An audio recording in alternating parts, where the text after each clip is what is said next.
Session. It is 8:03 p.m. and we will continue on with the agenda with the motion to approve meeting minutes. I'd like to make a motion we vote to approve the meeting minutes of June 13th, 2023 regular session. Second. We have a motion and a second to approve meeting minutes of June 13th, 2023 regular session. Any discussion? Seeing none, all in favor? Aye. Opposed, abstaining, motion carries unanimously. Next up, we have a motion for warrants and payroll. I'd like to make a motion we vote to approve warrants and payroll as presented. Second. There's a motion and a second to approve warrants and payroll as presented. Any discussion? Seeing none, all in favor? Aye. Opposed, abstained, motion carries unanimously. Next up, we now have correspondence and enclosures. Mr. Rainey. Yes, Mr. Chair. As far as your correspondences and enclosures, you have copies of some grievances. You have the proposed assistant principal contract program changes. You have minutes of June 13, 2023 regular session. You have warrants and payroll. You have a letter in reference to the Dighton Middle School Gymnasium. You have Dr. Jackie Ash's application and resume for the principal of Dighton Rehoboth Regional High School. You have the monthly fiscal narrative. You have a letter from the Dighton Rehoboth Basketball Boosters Club. You have a recommendation letter to promote a student to first grade. You have a contract proposal from South Coast Educational Collaborative to continue the relationship with Palmer River Elementary. We'll talk about the specifics of it. You have a retention coordinator job description, an educational coach job description, a transition coordinator job description. You have the revised district physicians contract based on what we discussed at the last meeting. You have budget transfers. You have policy JKAA on physical restraint. You have Dighton Rehoboth Regional High Schools Regional School Districts Unified Student Handbook. You have a facilities use request for the Pan Mass Challenge. You have a list of declared surplus materials and equipment, and you also have a donation form for a vehicle for our CTE program. Thank you, Mr. Rainey. Let's see, next up we have public input. And during public input, the school committee welcomes public comments on any issue of interest and concern not on the agenda. Public comment on any issue on the agenda is also welcome after the committee has discussed the items. Is there anybody here for public input? All right, go ahead, Mr. Reaver.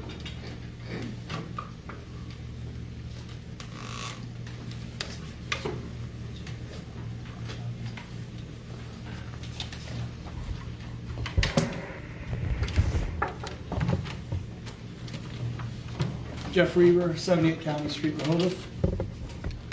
This morning, the Massachusetts Board of Elementary and Secondary Education had a regular meeting at their offices in Malden, Mass. On their agenda was an initial discussion and vote to solicit public comment on their updated comprehensive health and physical education frameworks, grades pre-K through 12. A public comment draft is available on the DESE website. In the draft, there are 9 standards, including physical activity and fitness, and physical health and hygiene. There's also a standard labeled gender, sexual orientation, and sexual health. A few examples from the document include, for pre-K to second graders, it states on page 20, discuss gender role stereotypes and their potential impacts on people of all genders.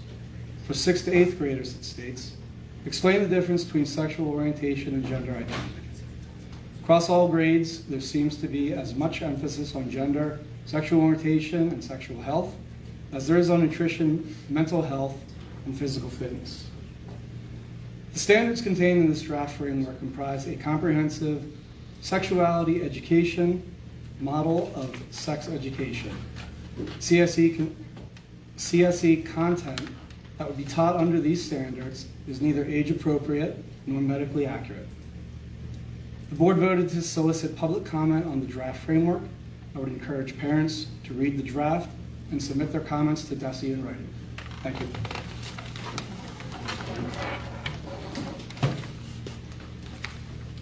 Is there anyone else for public input?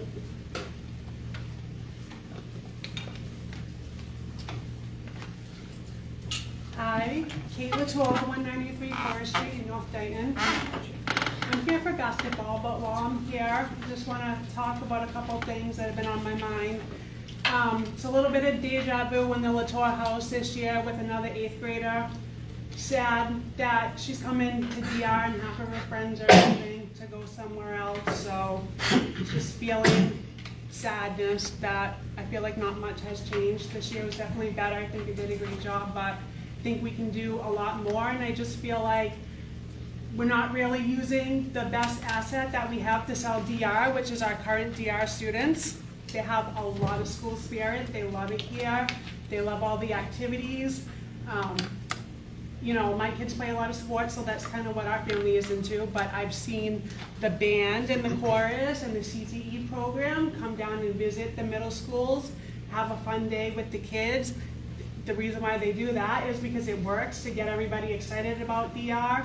They get to learn new things. I think it would be a great idea if you would somehow do that with the sports teams. You could have like a Falcon Sports Day that they could come down, and I think the kids would really not only like to do it, they love it. You know, it's not something hard that you have to force them to do. It's just good for everybody. And just another thing that I've been thinking about too this week is that I think we can do like a better job communicating things. So I've had parents asking me lately, 8th grade parents, because my daughter's in 8th grade, but they know I have kids in high school that play sports. When are the tryouts for this sport? When are they doing this? When are they doing that? Some parents, honestly, they don't even know what sports that they have here. So I think it's especially important in the fall. If you could put out a newsletter, you could say, you know, we have volleyball, we have field hockey, stuff cross country that people don't know about, and you tell the parents ahead of time so they can plan on it for when the tryouts are, and also let them know they need to have their physicals in ahead of time. People don't know that, and I've been telling people that so they're not getting caught off guard. And a couple of people have said to me, like, I'm so glad you told me that because I didn't know. And I know that's something that happens to people last minute. They gotta run out to CVS or whatever and get all their paperwork in order. But I think it would really be helpful for the 8th grade parents. I know you share it through the high school, but some of the 8th grade parents don't know. So, that's my idea. Yeah. Mrs. Latour, thank you not for all of your support this year. And that's wonderful feedback, and I share your disappointment that our numbers from 8th grade to 9th grade are not increasing as we had hoped. It's not for lack of effort. Mrs. DeCecco, Mr. Harold, the CT director, Mr. Kelly, the Dean of Athletics and Student Activities, they all partnered with me to do those things that you had mentioned. What we need to do is, as you said, our best PR are our students. We want to continue to manifest that. I had a wonderful conversation with our incoming principal about some ways that she feels that we can do that. But the thing is that we need to change the narrative in the community about about our high school, because our high school is wonderful. But unfortunately, we have a lot of people that they'll isolate one little thing that happened. Let's say, for instance, something happened with a coach or something happened with a teacher, and then they just categorize it as like there's one big problem at the high school, and that's not fair. It's going to take us time to get through that, but by all means, we're committed to changing that narrative and making our enrollment stronger. One of the things that we're proposing to the school committee tonight is to approve a position at each middle school called the retention coordinator. And it's a stipended position. It can be held by anybody that works in the middle school to be able to encourage those 8th graders to come to events at the high school. We've got some promotions that we have in the back of our mind right now that I don't want to publicize, but I also agree with you about the communications with the 8th grade families. We will get something to them probably sooner rather than later about what the opening of school looks like and what those athletic offerings are. Yeah, because the schedule's already set. They already know when the trips and everything are, so it'd be easy to tell them.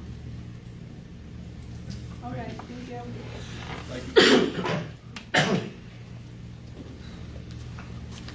So, my name's Glenn Jefferson. If you guys don't know me, 270 Hillcrest Drive. So I'm going to just kind of share Bill probably stabbing in the throat here, but, you know, you guys all got in the packet, informational only.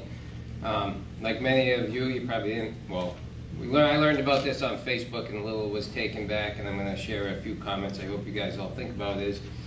So I was frustrated and disappointed to hear that through the Dighton Rehoboth gridiron that the district's proposing Bristol Aggie, Dighton Rehoboth joint football, which I get the intention. However, I would encourage everyone to read this as I raised a number of concerns. And again, all of this is done at the high school level. We shouldn't even be in, as school committee members or even central office, shouldn't be in the mix, but there's a lot of questions that I have regarding this in conversations I had with MIAA, and it was very unfortunate that they are putting it out there that it's happening before such things have even been approved. And I see, you know, different concerns, but things I would challenge you with, and Chris will probably appreciate, is we used to constantly hear, you know, Rehoboth was subsidizing Dighton for different fees. And as we talk around, we're going to allow students from Bristol Aggie to come walk on the field and play in Dighton Rehoboth without just paying user fees. The football program is funded from the budget, so it is not cost neutral. It's going to cost us money. There's a lot of things that if we want to do this, we should do it right as a district. It should not be whatever things were done from whoever is in charge of football to make it happen, because the district cannot, Dighton Rehoboth, if we are the host school, we cannot cut any student at any level. And if, let's say, hypothetically, we had 10 students from Bristol Aggie that wanted to come walk on the field, are we now going to tell them you can't play because we got freshmen that want to play? Because we don't, unfortunately, sadly, we don't offer a freshman or a JV team anymore. I get the intent, and the thing I will stress here is we are making it conducive for kids to go to Bristol Aggie right now by saying we're going to allow you to go to Bristol Aggie and play football, versus these kids are choosing to go to Bristol Aggie. I hate to say it, we are in competition with them. If you want to go to Bristol Aggie, you make the choice. You don't get to play Dighton Rehoboth football.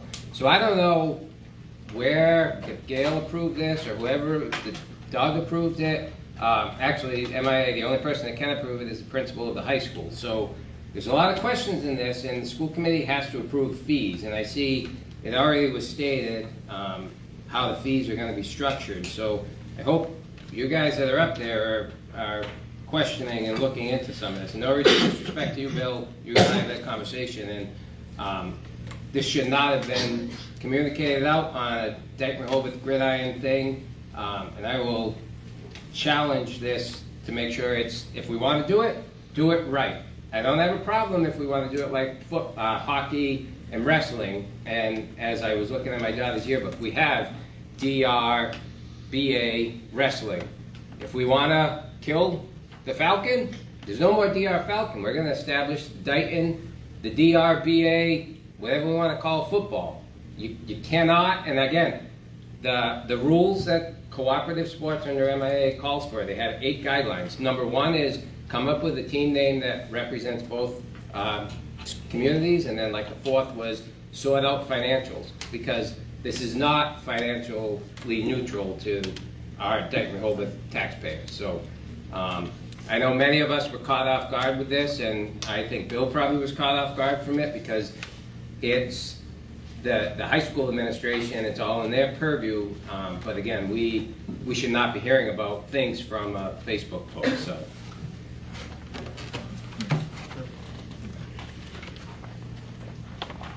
Mr. Jefferson? Do I go back? No. Just, I was waiting for you to sit down. The blame's not on the high school administration. I was involved in it, so I appreciate what you said about, you know, me not being involved. I was aware. You should not have found out through Facebook. And as I mentioned in the memo, I had plans to put it in the weekend update that I send to you all every Friday. You know, if you want to say that it should have been conveyed even different than that, you know, we can discuss that another time. But unfortunately, Gridiron let the cat out of the bag. We do have MIA approval, but I understand your concerns, and I will add that to the list of the new high school principal to start working with me and the athletic director to get some answers to your questions. Appreciate it. All right. Mr. Chair, are you going, Mr. Rooney, going to cover this further in a superintendent report, or? No, sir. Right, because I have questions on this, and I don't know if I should ask Public. them now, or if I should. Well, no, because Add it to then the we're, agenda item. I think that a brief response to public input when something that's not on the agenda is appropriate, but we don't want to get into deliberating on something that's not on the agenda. Right. So we'll put it on our future agenda. I'm going to make a motion that we add a discussion of high school football to the current agenda. Second. Okay, there's a motion, a second, any discussion on this motion to add an agenda item? Can I just discuss the reason why I'm doing that? Yep. I agree with what, I accept with what Mr. Rooney said, but I was reviewing school committee policy, and school committee policy JJB clearly states that participation in interscholastic athletics will be subject to the approval by the school committee. And then, according to Mass General Law 7147, the committee may supervise and control all athletic and other organizations composed of public school pupils, and bearing the school name or organization character there. So I think we need discussion on this, which is why I could talk more, but I would rather agree if the committee wanted to discuss it, then we would add an action on tonight. Anybody have any comments or discussion before we take a vote? All right, seeing none, all those in favor? Aye. Opposed? Abstained? Motion carries, we added the action item. I guess we'll place it. The end. Yep. Yeah, we'll place it. All Could have right. saved it from public input. What's that? Actually, could have saved it from public input. All right. Any more public input? All right, thank you. Next up, we have reports and presentations. We're not going to do the Dighton Middle School gym because the people who were behind that initiative were not able to make it tonight. That is correct. Yep. So it's going to move on to the superintendent's report. Thank you, Mr. Chair. To start my superintendent's report, I would like to ask the new principal of Dighton Rehoboth Regional High School, Dr. Jackie Ash, to come to the table, please.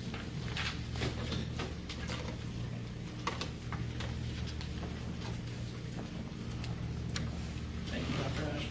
Ash. First of all, I want to extend my appreciation to the screening committee. Mr. Jefferson was the school committee representative on the screening committee. We also had representation from other constituencies on that screening committee. They went through several resumes. There was a lot of interest in this position, so we're very proud about that. And they conducted 4 interviews. After those interviews, they recommended they made recommendations to me in terms of the finalist round.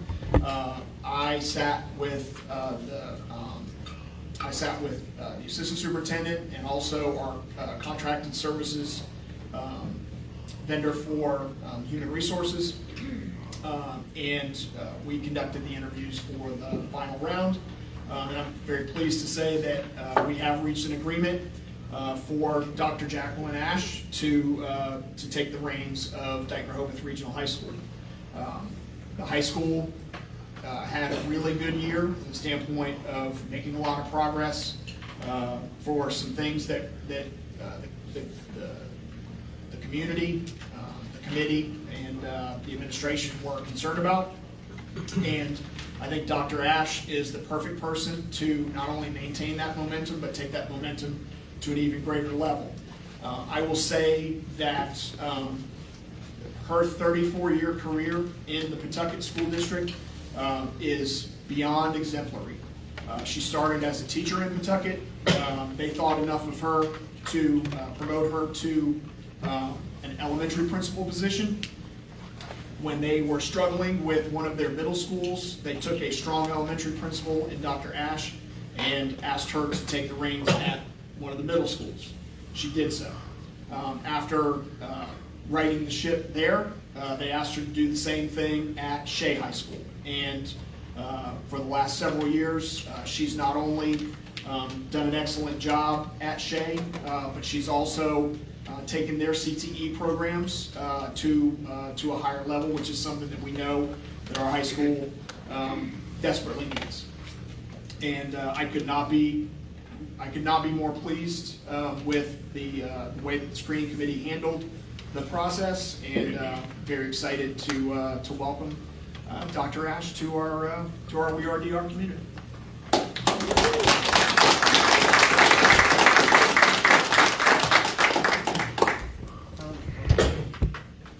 Not sure if the committee has any questions or comments. Yeah, I just want to say comment, welcome. You saw me on the search committee, I hope I didn't just scare you off. And I think I warned you during the search committee what you were getting into. High expectations to try and, I don't want to say repair, well, yeah, I'll say repair this district of what it used to be. And I called that out to you. You know, we used to be much different, and now we're in competition, and we're declining enrollment. And you asked great questions of, well, why are people leaving? Why, you know, and that was, I think, the consensus of all of us that were at the table was one of the reasons why we were intrigued with you. You have the experience, and that was, for me personally, I wanted someone that had experience and that maybe could come in here and address some of the issues that I've established over the years. So welcome aboard, and welcome to the party, I guess. Thank you. I just want to say welcome on behalf of all the students and the community for being our new principal. I know a lot of students and a lot of parents are very eager to find out who the new principal was, and I got to talk to her a little bit while you were all in executive session. I was very interested in meeting our new principal and finding what she can offer to our school, and I can really confidently say that I think she's going to do a great job filling this position. We'll be able to really help our school continue to grow. So we have this bag for you with some DR merch and such. Wow. So welcome. Thank you. Would you give Dr. Ash a Do you want to? You should take out what's in the bag. Oh, take out what's in there. So sorry. Just a little nervous. By the way, Dr. Ash's mom joined me on the interview. Well, actually, when I offered her the job, she's in the back. So there's something in the bag for mom as well. This is yours, Mom. No. Nice koozie. Koozie, that means you gotta be drinking on the Oh, this is what I love. Check that out. Okay.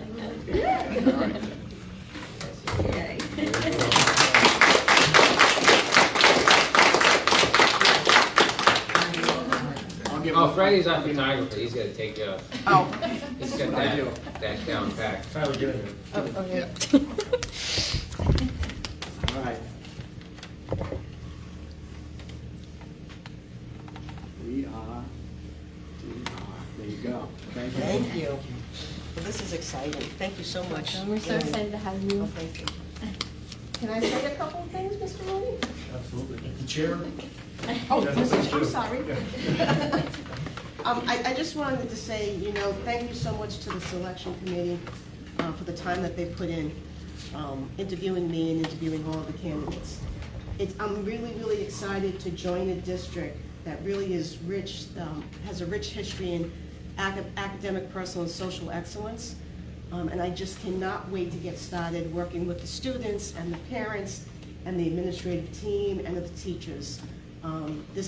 Thank you so much for the opportunity. This means an awful lot to me, and I'm not going to let you down. I'm going to work hard, and we are DR. So thank you so much. I'm going to sleep with this tonight.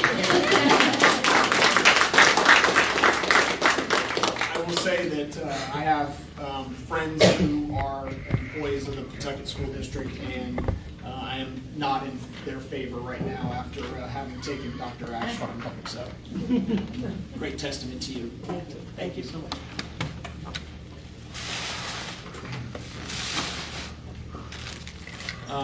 Next, I just want to share that today we had a district leadership team retreat.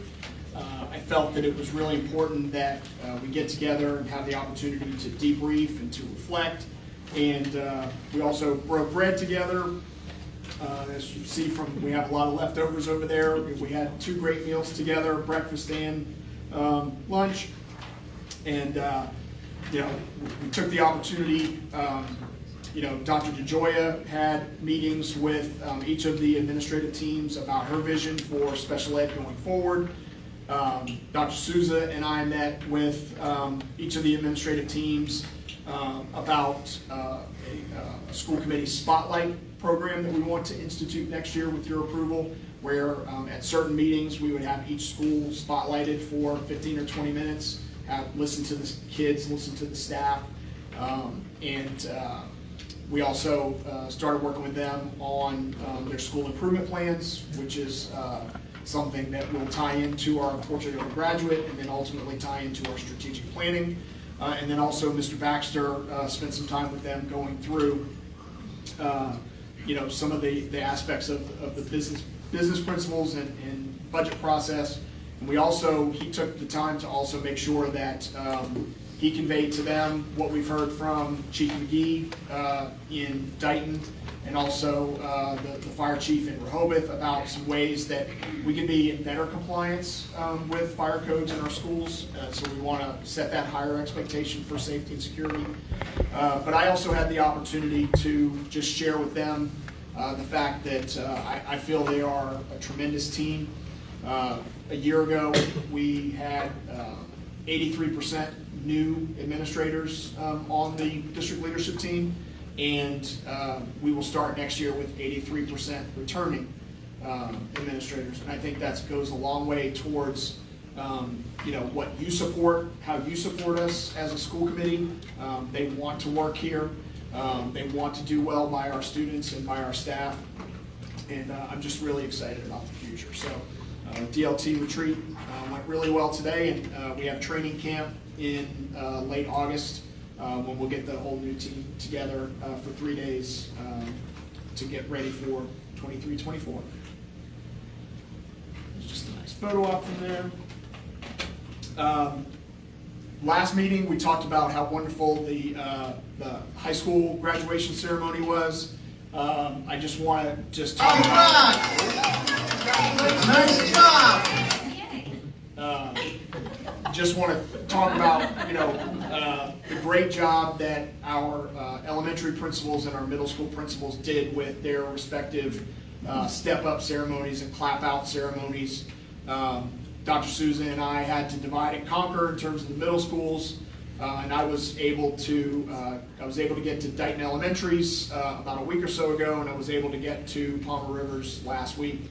But just a lot of warmth, a lot of parent and family participation. So congratulations to our 4th graders that are moving on to our middle schools, and also we wish the best of luck to our middle school students. We wish more of them were coming here, but that's, again, we're very proud of them and wish them the best in the future. Not sure if I skipped one. Let's see. Yeah. And so, just to conclude my report, I again want to extend my appreciation to the committee. It's been a steep learning curve, as evidenced by just the football co-op thing that we're dealing with tonight. But we're committed to doing better. We're committed to owning the mistakes that we made. And I think that's the only way that we're going to grow. But what I really appreciate is the fact that there's a sense of civility and there's a sense of decorum, even when we don't agree on certain things. And I have to be honest with you, the committee, not you as individuals, but didn't necessarily have that reputation when I was interviewing for the job. And those people were sorely mistaken. I have really valued getting to know some of you individually, working with you on whether it's Student Advisory Council or Portrait of a Graduate. Your commitment to our team and our students and our staff is something that I'm very grateful for. And just to conclude, I said this when we concluded my evaluation. This central office leadership team that I have is amazing. They are just, they have a really high motor, they never stop. They're committed to excellence, they're committed to working hard, and, you know, this district is gonna continue to improve, you know, because of this outstanding team here, so, that concludes my report. Thank you, Mr. Rudy. Does anybody have any questions for Mr. Rudy? I can move on to the chairman's report. This will be short.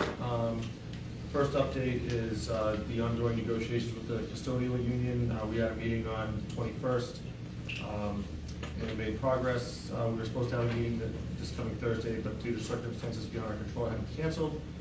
So our next scheduled meeting is July 11th.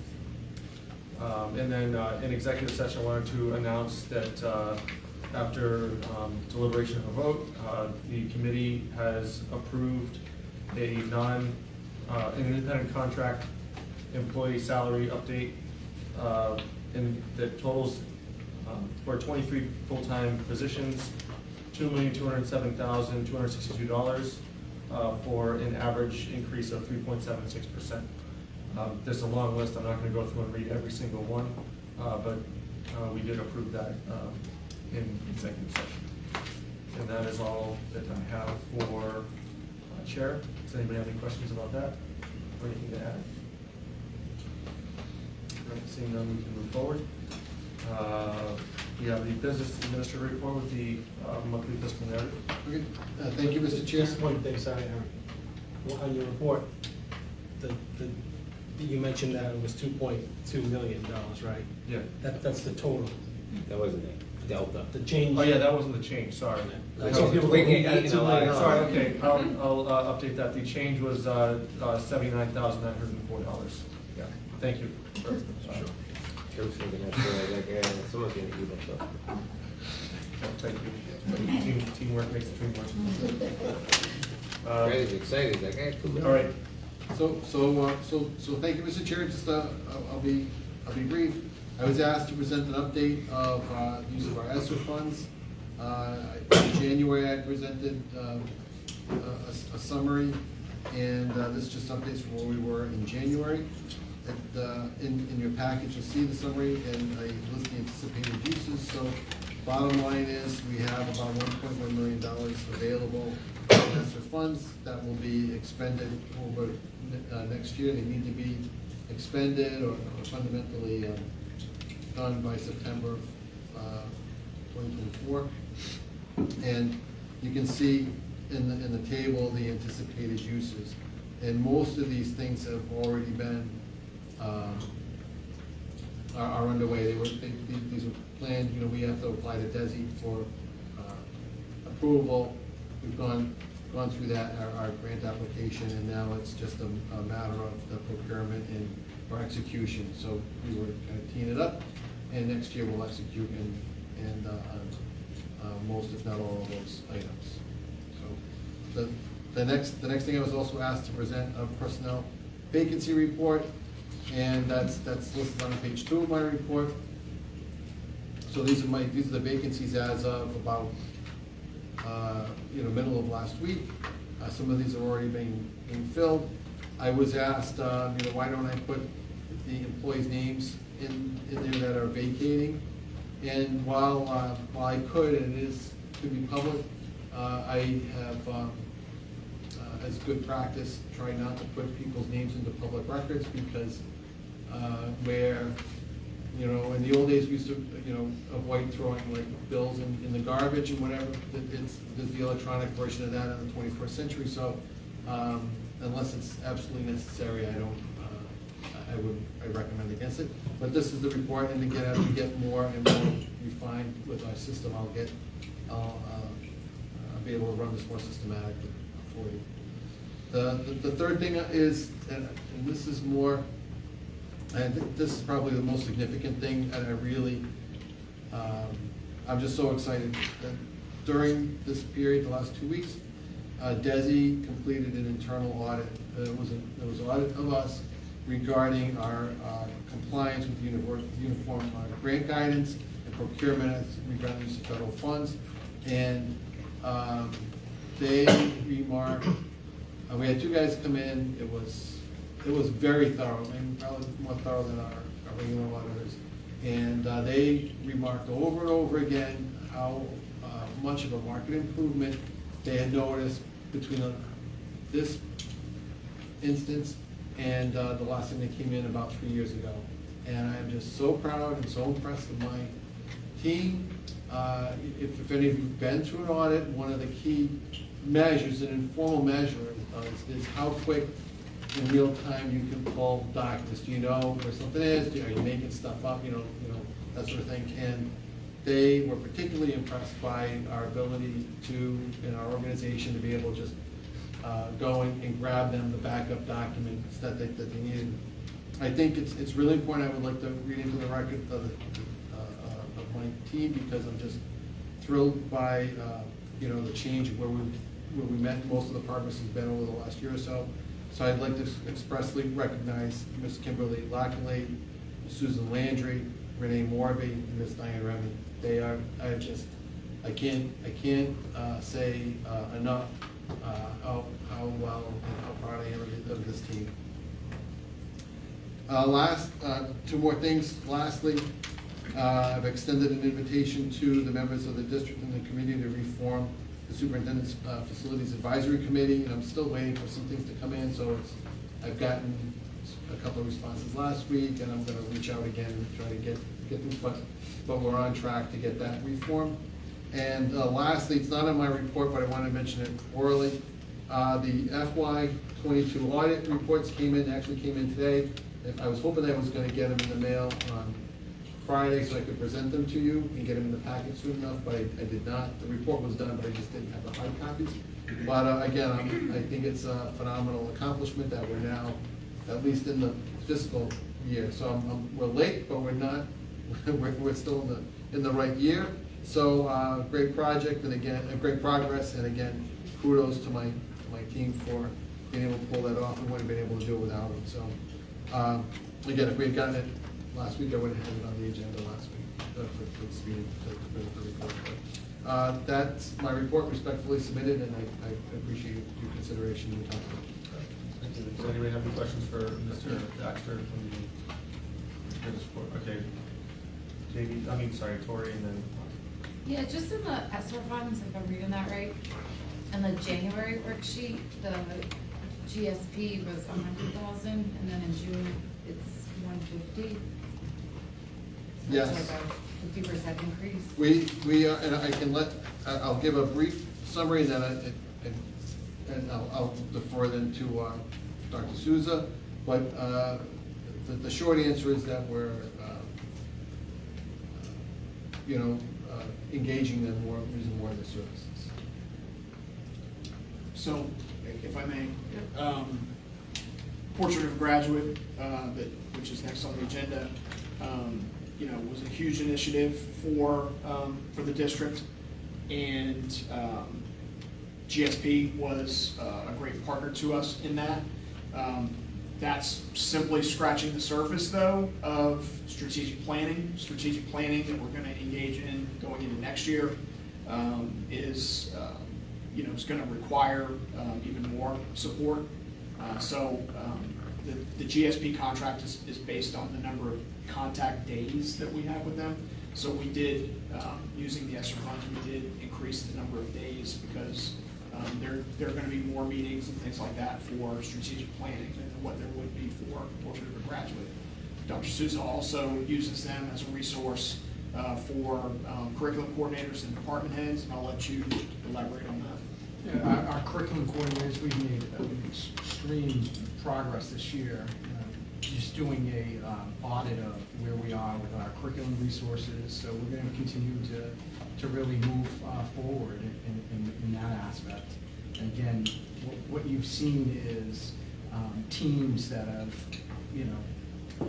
uncovered outdated resources and now go through an adoption phase. We're now, we've created a process in which what is that adoption going to look like?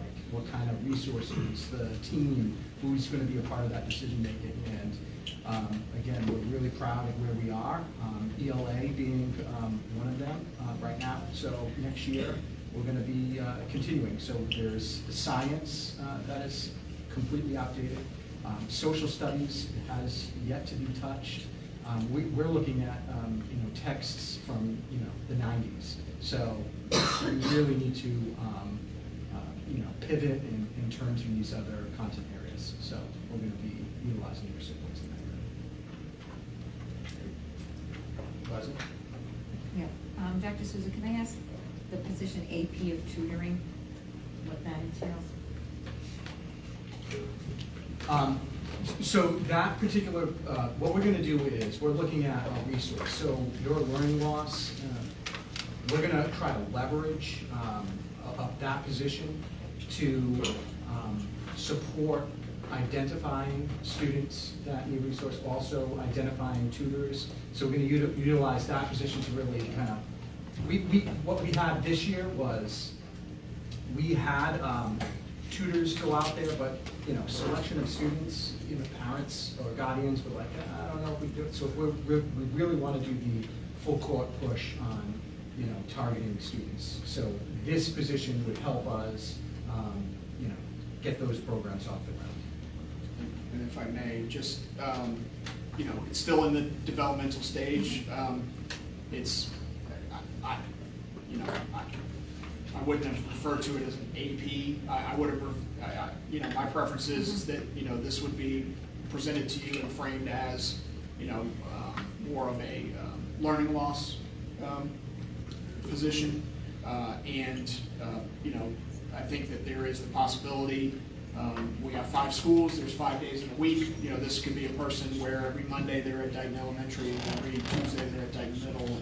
And, again, to Dr. Souza's point, we have some funding for learning loss tutoring, but we're not targeting and tapping the kids on the shoulder that really need it. So, and that's because sometimes it's difficult for families to arrange for the after school process and stuff like that. So this would be a position where through the appropriate pull-out services, we'd be able to help those students. Thank you. Any other questions for the business administrator update? Seeing none? Thank you very much. Thank you, Mr. Chair. And actually, I just wanted to say congratulations on the internal audit and Thank you very much. I appreciate great to it. hear. All right, so we're on to our discussion action items, and the first one we have is the portrait of a graduate proposal. Speaking of GSP, I'd like to ask our colleagues from Great Schools Partnership to come forward.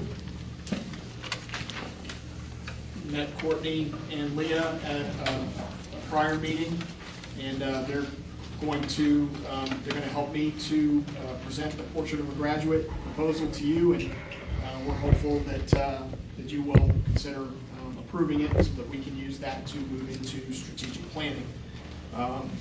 To start with, I think it's important that everybody understands the why of going through this process.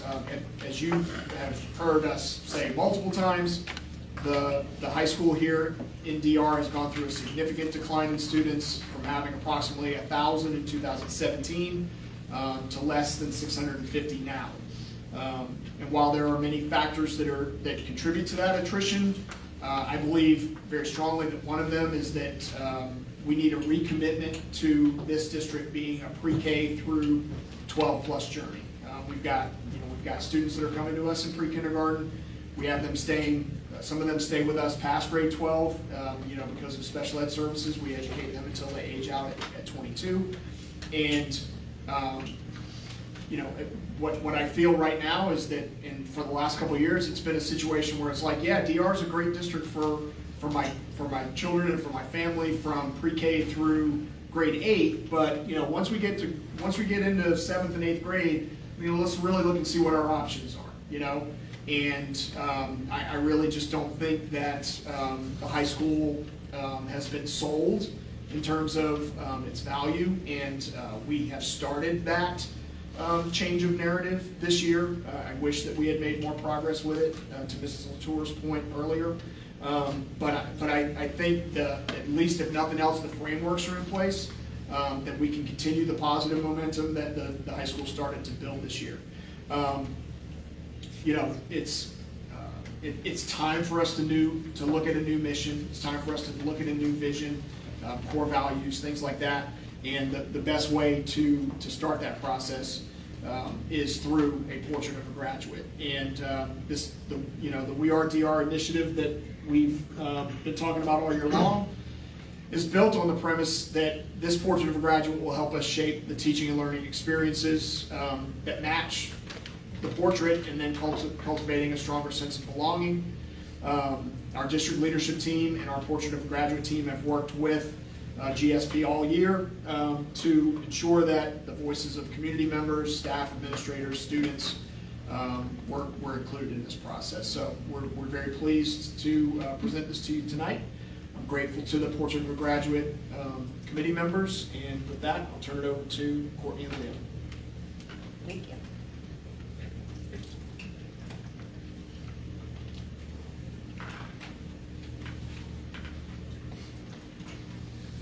So, the last time we were here, we had just really scratched the surface of this work.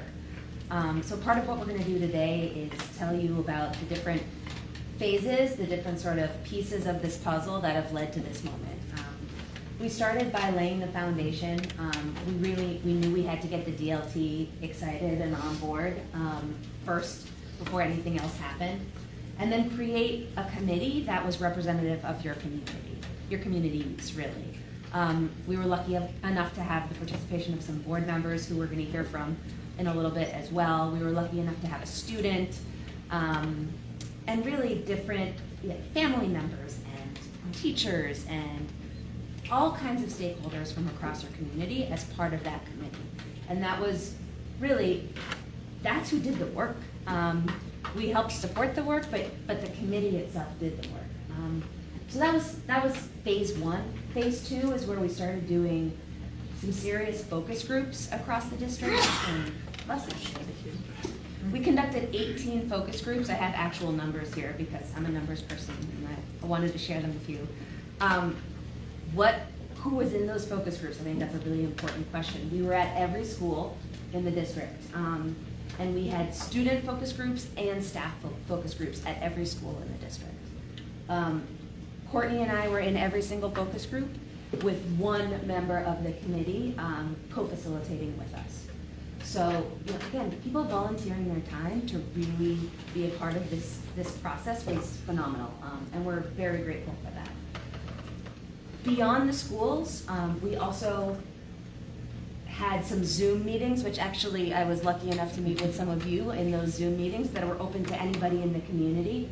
Anybody could pop by and sort of tell us their hopes and dreams for the students, the young people of Dighton and Rehoboth.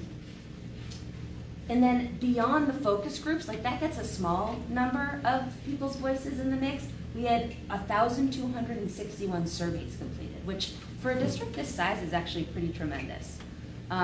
So we had a lot of data to sift through and sort through in order to create this portrait. After we sifted through that data, we brought it all to the committee. And in this room, cut up all the different statements that our director of research, so the team at GSP goes beyond Courtney and myself. Our director of research and engagement actually helped us sort through all the data, thousands and thousands of pieces of data, to think through which qualifying statements came up the most. What did we hear about the most in those focus groups, in those surveys? And the committee was able to sort it and make sense of it and bucket it. Once we categorized it or bucketed that information, we sent it out to the community again as a survey. And that time we had 112 people weigh in on draft number 2.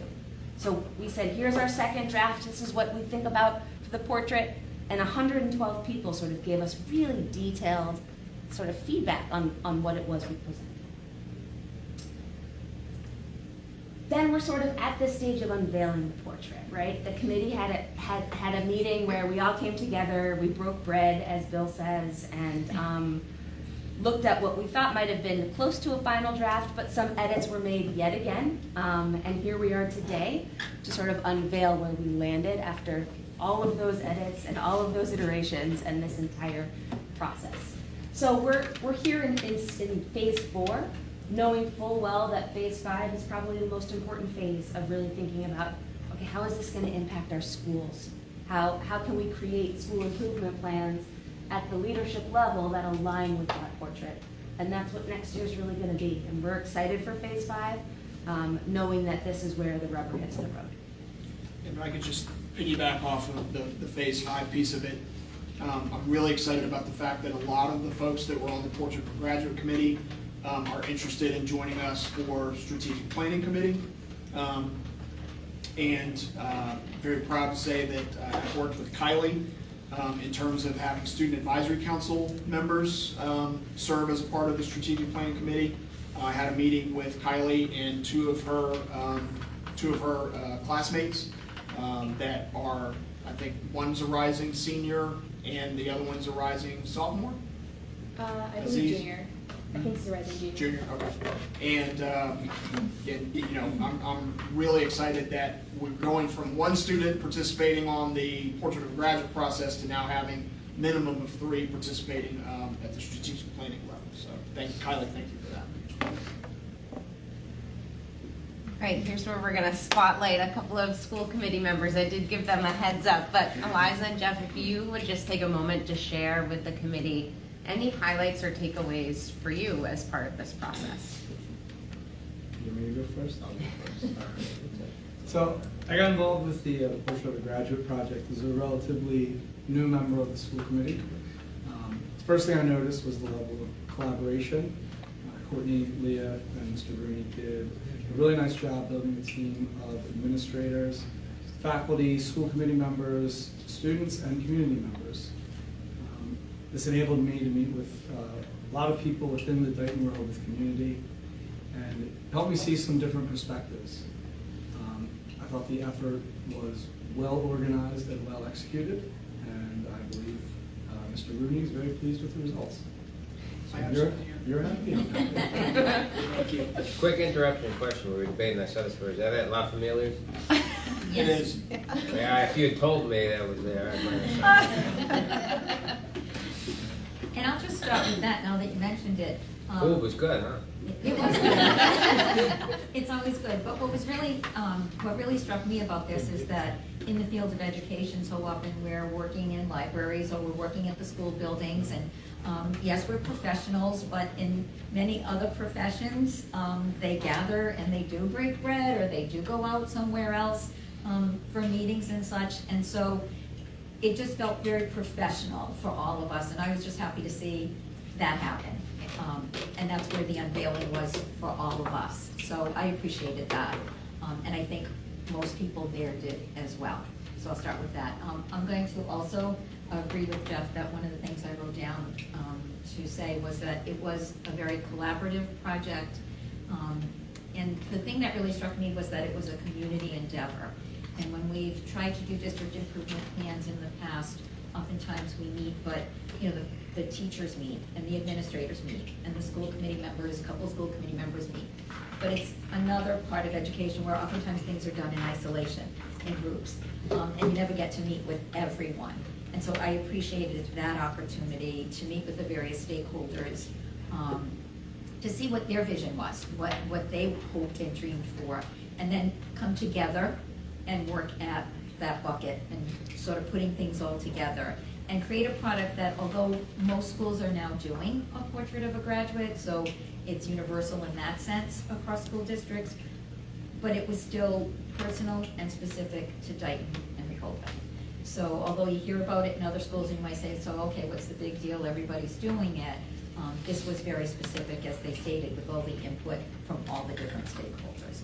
And my hope, oftentimes we would start with, you have something positive to say, and what is your hope for the future, is that this Portrait of a Graduate now does take us, as Mr. Rooney says, to developing our mission, our vision, our strategic plan, school improvement plans, and that everything we do, student achievement, budget implementation, starting our budgets, culture in the schools, that we're all sort of on the same page and working in the same direction. So that's my hope. And that, I'll say one last thing. Thank you to Lee and Courtney and Great Schools Partnership, when we were talking about that earlier. Again, in education, oftentimes these things are started, but they end up in a drawer somewhere because of lack of manpower, time constraints, and this, seeing the process come to fruition to where we are right now, also gives me hope for that real hard work that's coming. But I don't think we'd be at this point if we didn't have the partnership and that behind the scenes work that you described that was being done as well. So thank you for that. Thank you both. Very much appreciate it.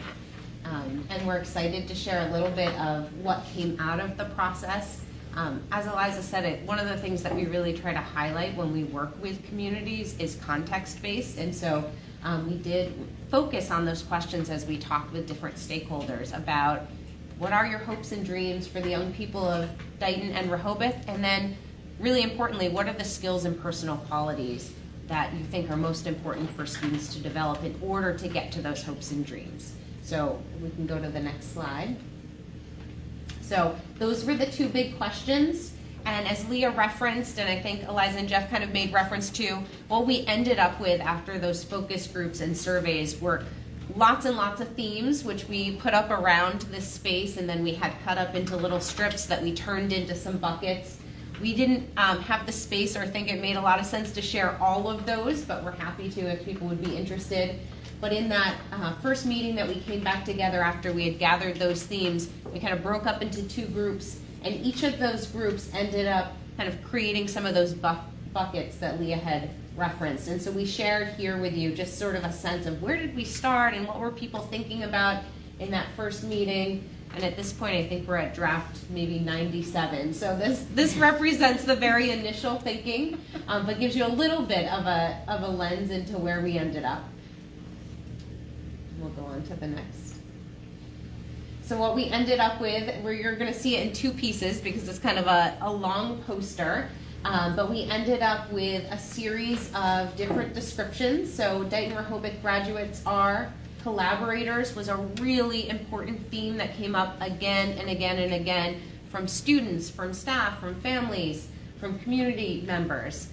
Communicators, so that ability to really not only share information verbally or in written forms, but also to take in information and to listen actively. Being critical thinkers rose to the top in terms of being really important for students to have the ability to solve problems and make sense of things for themselves, to have those skills. And we'll go on to the next. And then self and socially aware, that sense of understanding ourselves and also understanding how to be part of a group or make sense of working with others. We heard these ideas of compassion and kindness again and again and again. It was really remarkable how many people brought those up as themes that felt very important to include in the portraits. And then we have this piece about globally minded and community engaged, which I sort of love this vision of again, we heard a lot about feeling like we want folks in Dighton and Rehoboth to feel that they're part of a community and have that kind of an identity as we are DR, but also to understand the world outside of our communities and to have both perspectives, to value the communities that our students are part of and to understand the world beyond. That was a theme that we heard a lot. And then this last piece about being future ready, which really includes a lot of different ideas, but I think they're all connected. So this idea of resilience and being independent and curious and that ability to sort of be successful after students leave the district so that their experiences here are really setting them up with those kinds of personal qualities and skills that they need to go out into the world and be successful. So we are working on some hard copy versions, and we've got a couple of different landscape version of this as well, but this gives you a sense of what ended up in the portrait and some of the graphics that we used as well. And again, even in that launch party, we got a little bit more feedback about color scheme and organization, so we've continued to refine each time we've met with different groups. We met with the DLT to get feedback, so this represents the final draft of the Dighton Rehoboth Portrait of a Graduate. Thank you very much. Yes. I'd open up to the committee for comments and questions. Chris? You mentioned the school, using this to help define school improvement plans, right? And you would do that in collaboration with the student council, school council, right? Because one of the missions of school council is the school improvement plan. So how does that intersect? Like, are you gonna make a proposal, send it to like local school councils? Are you gonna give them like information on the portrait of the graduate and guide them through their school improvement plans? How do you vision collaborating with school councils? I think that's a great question. I think the strategic planning piece of it can be a guide and sort of a foundation for then those school council conversations about what that looks like at each school. I know one of the themes that I've heard, not only this year, but last year when I was working with folks in the district as well, is that sense of we're trying to create these school improvement plans, but we don't necessarily feel like we have a North Star at the district level. And so I think those conversations with school councils, again, not to just send something to a school council, but to have a conversation to be able to say, here's where we're at in the strategic planning process, here's the role of the portrait of a graduate, and how can we use both of those pieces to help ground the school improvement plan so that there's alignment across the district.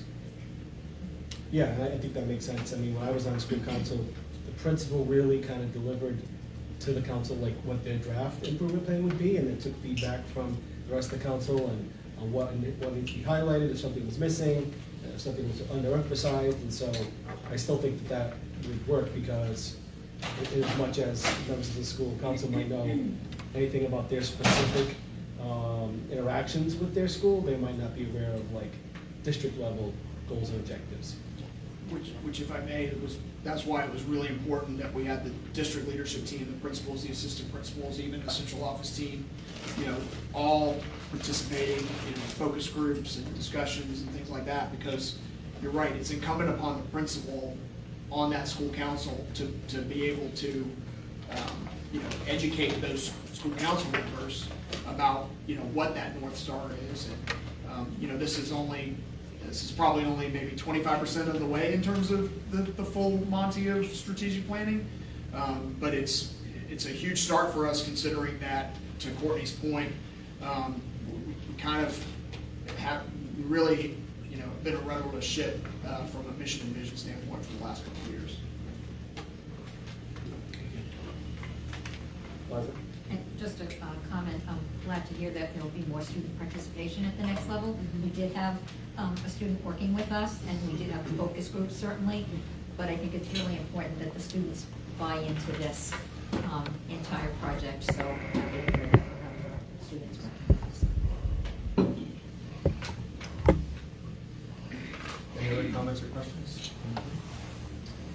So I really like what you guys did. I appreciate meeting with you guys. I was the only one, so I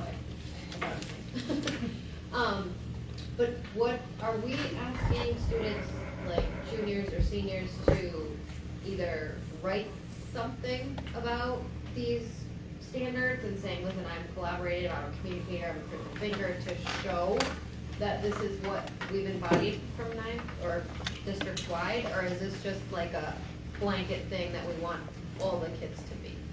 So, I mean, if you look at the word communicator, it's gonna look very different for a kindergartner than an 8th grader, than a 12th grader. And so really thinking about what that looks like K to 4 versus what that looks like 9 to 12, and even creating rubrics that might hit on each of these items at each grade level span. So this isn't just something that we're like, okay, everybody K to 12 or pre-K to 12 needs to get these standards or get these attributes. I think it really needs to be picked apart at each grade level span, and also each indicator. And I think rubrics can be really helpful in this particular context. But perhaps like some sort of reflection on these at the end of 12th grade year. I love that idea. That's a phenomenal idea as an addition. Thanks for the question, because that is part of the next phase, right? Of like, I always say to districts when they embark on this is, first of all, this shouldn't just be a high school initiative, right? This is across the district. And then what you don't want is this to become a poster on the wall of every classroom that nobody ever talks about. And so that work of figuring out, right, which of these, oftentimes when we work with folks, we'll go through and think about which experiences do students already have pre-K through 12 where they're demonstrating or building these skills. Can we get some clarity on that? Is every student getting those opportunities? And which of these are things that could be shown through something like a project or a test, and which of these do need to be showcased more through a reflection or a portfolio or something like that? So that's a great question and definitely part of the next phase of the work. And for those of you that came to the CTE showcase back in May, there's so much of this that's already in the senior portfolio work, and that's why Mr. Harold, our CTE director, was so critical to have him on this Portrait of the Graduate Committee, because so much of this is already within their frameworks, which is why we're really excited about the fact that this secondarily will also, I think, carry over to strengthening our CTE programs as well. Anybody else? All right. Want to make a motion? I'd like to make a motion, we vote to approve the Portrait of the Graduate proposal as recommended and presented. Second. And you have a motion by Mr. Andrews, a second by Mr. Johnston to approve the Portrait of the Graduate proposal as recommended and presented. Any further discussion? Okay. And then all those in favor? Aye. Opposed, abstaining, motion carries unanimously. Thank you very much. Before she leaves, Courtney is moving on to, well, not greener pastures because we're green, but she's pursuing, another consulting opportunity, and it is a huge loss for us. It really is. I had the privilege of working with Courtney when Dr. Azar started to allow me to transition into the role back in February of 22. I was attending meetings with Courtney and Adam Blaisdell and Kristen Donahue on a bi-weekly basis, and Courtney, you're a phenomenal talent, and I know GSP is going to miss you, but we're specifically going to miss you. So thank God we still have Leah. And I do anticipate perhaps 3 coaches next year instead of 2. So fingers crossed. Awesome. Thank you. Thank you all. Very much. Very good. Next up, we have the Dighton host basketball boosters. I was gonna say, I'm gonna ask her if she knows this guy at the end of the table over there. Pete, you know this guy, Pete? He's awfully quiet here. He doesn't say much, Pete's quiet. It's all going on my brain. All right. All right, so we have before us a basketball booster request for The sponsorship banner, yep. Basically the same as we did it last year. We had the banner, it hung like right when you walk into the gym. It was 4 feet by 8 feet, and we're just gonna try to sell it pretty much the same way, I think, that we did before. Except we're gonna probably break it up into like different sponsorship levels, so we'll have, last year we just kind of took anything that we could get, because it was the first time that we did it. So this year I think it will be better if we have, like the gold, the silver, and the bronze sponsorship level. We can get like a bigger spot at the top or the middle and the bottom. But besides that, it will be basically the same, and it worked out really well. I mean, it raised a lot of money for the basketball, so. The proposal that you have is virtually identical to what you approved back in the fall.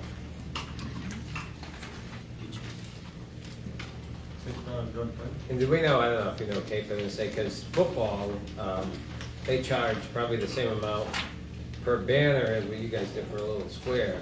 If you guys considered selling a whole banner, and Jim's got a lot of wall space. I know, we could like have several like single banners. I know, I have really mixed feelings about it because I think that's a great idea, but I also don't know how I feel about a bunch of advertisements splashed all over the money. sacred gym basketball walls. But I mean, I Do don't it to know. the football. We stadium. could do the football. They have a lot more space though outside. They're outside, but I mean, I'm open to it. If you are. Well, what do you open to it. get, yeah, what right now is it 250 per, because you only had a 4x8 small banner. We just, last year, it was last minute, and we just said, please, like, give us anything, $10, and we'll put your name on there. And so we got a whole range of different donations, like some were really big and some were small. But what I've heard from talking to other people, $250 seems to be about like the standard donation from the businesses. Yep. So we could do individual posters. Well, I suggested it because I know someone I know that mentioned, he goes, I wish I had known, I would have done it. And like you said, there's enough people that you can get sponsorship. Yeah, I mean, I think that it's gonna work out really well. We didn't really have a hard time at all trying to find people that wanna sponsor it, so. I might sponsor one that just says Big Pete. 250. So, yeah, what do you think, Mr. Rooney? We kind of talked about that when we met. We did. About the individual banners. How do you feel? I really applaud all of our booster organizations. Mrs. Latour is one of the ones that's, you know, the most communicative and, you know, really tries to be proactive, you know, unlike what we had mentioned earlier with, you know, how the Gridiron Club kind of put us in a bad spot with the football thing. But, you know, I personally think that, you know, Mr. Jefferson's point about, you know, adding more value to what it is that we're asking these people to give us certainly makes it, it incentivizes it more. You know, I know if I'm a business, I'd love to have, you know, a 2x3 banner as opposed to just being a part of, you know, a banner that's got a lot of other advertising on it. Well, one thing I was, again, thinking, how many home games do we have? Let's just use the example Well, of, it's boys and girls, so. well, I'd say, again, I hate to say it because boys get a heck of a lot more people that come, but let's just say we sell them and we have a spotlight. Let's just say hypothetically, I'm Big Pete's business, and you might have, yeah, I'm gonna sponsor this, you know, October 2nd is, you know, whatever, maybe we advertise it more, and instead of it just being a banner on the wall, you have, you know. We could ask the DJ to highlight. Yeah, tonight's 'cause we sponsor. got- Also, another thing that we talked about is if you get the what are they called, the pamphlets that you pass out when you walk in, that have The programs. The Programs or rosters. The programs is something big that a lot of people will do. You'll have sponsorships in the program, so we could add that. Also, last year we did the T-shirt, which is on this year. We're gonna do that again with all the businesses on the back. I mean, do you want me to write up a proposal? I that think, you in all guys could honesty, I look think at? as a committee, we just have to approve and then leave it in your hands, and, you know, maybe you might have a husband that might have some great ideas over there. Big Pete. Yeah, I mean, you know, I hope I'm not stepping on your toes, but, you know, Mr. Reber and I have had some, you know, kind of just casual conversations about how there are a lot of fundraising opportunities for our district. And, you know, as this team continues to get our feet up underneath us, you know, those are some things that we would want to work with the committee on some possibilities for that. But, yeah, I mean, you know, I was a high school basketball coach in South Carolina, and, you know, we had your starting lineups presented by, you know, Big Feet. Flood Mazda, or whatever. I mean, there's a lot of opportunities there. But, you know, to Mr. Jefferson's point, if you could approve it conceptually, then I'm more than happy to continue to work with Mrs. Latour to make sure that we have approved sponsorships, and we'll make sure that it gets taken down before the end of the school year. Unless they pay a lot, then they can stay up all year. Yeah, Not I if it's in mean, the stadium. do you want to just approve it broadly, and then I can work with Mr. Rooney on the specifics of it, or do you want all the details? Do you want me to send you something? No, like, Okay. This is a really good idea. It worked out really well last year. I think it's going to be even better this year, for sure. And it benefits everybody. The players, the community. Also, one good thing, we should have an actual concession stand. That's like a dream of mine. did I talked to you mention about that that to me. before. You It did would help mention us a that to lot. A lot of schools have them, the football has them. It's a pain. We have to lug out the cooler, go get the ice, get the water, dump it out, take all the food out, put it on the table. It's a pain. So if we had I haven't forgotten. someday in the future somehow work towards that, and maybe basketball could help too.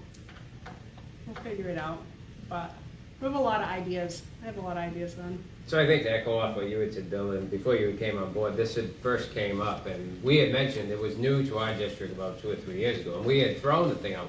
If someone wanted to sponsor the stadium, that green booth, like, once a year, or even sponsor our, buses might be difficult, but, because we were starting to struggle, how can we bring in more revenue? And, there's some businesses in town that have big money, and they may want to have, certain gas company stadium, for the season. And then, if they want to pay and paint it, go ahead. And I'm just saying, because we've struggled over the years, how do we bring in revenue? And this is, again, we're thinking outside of the box That's here. a really because good idea, Glenn. we I have like to, that idea. Yeah. we don't have Way to enough. do new things. I think. Big Beach Stadium. I'll pay for that. All right, any other discussion other than Mr. Jefferson? All right, seeing none, just make a motion. Make a motion, vote to approve the Dighton Rehoboth basketball boosters request as recommended and presented. Second. We have a motion by Mr. Andre, a second by Mr. Jefferson, to approve the basketball boosters request. Dare I ask any further discussion? All right, seeing none, all those in favor? Aye. Opposed, abstained? Abstained. Motion carries with 8 yeses and 1 abstain. Thank you very much, Mr. All right, thank you. Appreciate it. I'll be in contact with you soon. Thank you. All right, next up, we have the request for kindergarten and first grade promotion. Yes, I would ask Principal Kiefer from Palmer River to come to the table, please. Sure, is it okay if Ms. Dowdell joins me as well? She's the parent. Great, come on up. Sorry, my go-to-bed alarm just went off, so reminded me to get ready for bed. It's summer. So thank you so much for allowing us to come in tonight and talk a little bit with the committee about considering promoting a student from, she's the age of kindergarten according to our policy manual. However, she's presenting with skills far above grade level.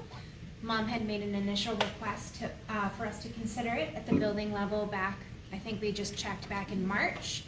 And then we did conduct a comprehensive screening with the child.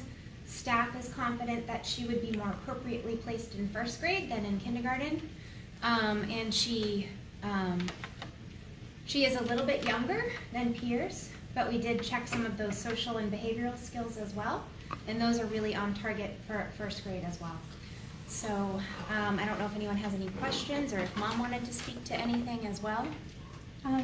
No, she's just, I think, it would be a disservice to her if she was held back in kindergarten. She's gone to a private kindergarten program and really excelled there, and I think she would really thrive in first grade at Palmer River. Ms. Kiefer, she's reading at what level? Fourth grade level. She's reading at 4th grade level. And working And doing in math at grade 2? second grade, yeah. So, sorry. No, go ahead. I was just going to say that because, our policy does say that when students move into the district, if they've completed kindergarten in another district, this is kind of a different circumstance. So I just wanted the school committee to be, just to understand kind of our situation and to get your thoughts and kind of see what you thought about that as well. All right. Does anybody have any questions or comments? I think it makes sense. I mean, reading at 4th grade, math at 2nd grade is probably better than even most first graders, so. She has the social skills. I think if the mother's comfortable and the school's comfortable, we'll be hold it back. Yeah, I was gonna say the same thing. I mean, if parents comfortable, the only thing I'd say is you're wishing a year away of having your kid at home. That's the only thing to consider. So, we consider that when my daughter was on October birthday, and it was like, she'll be out of your house a year. You got a year less with her, so consider that. Definitely a tough decision, but I think it's the right one. I always keep her back. Keep her in 8th grade next year before you decide the high school system. Ms. Morse. So I reviewed the policy, but I can't recall it. I don't know if we would, I don't know if the motion is to recommend to promote your student to first grade, or to accept her into first grade, or grant a waiver so that she can attend first grade. Does anybody recall how we've done this in the past? We do it periodically. We've never done one when we skip a grade. This is different. This is. Well, she didn't skip a grade, she went to kindergarten. Right, but we've only done waivers where they want to be early kindergarten. Early kindergarten, this is different. Early first grade. The administration, I'm assuming, is comfortable. I just don't know if it's in the school committee's purview to promote a student. I'm not positive about that. More likely to accept them into the class. We had a similar situation, not apples to apples, but we did have a similar situation with TES at the start of this school year.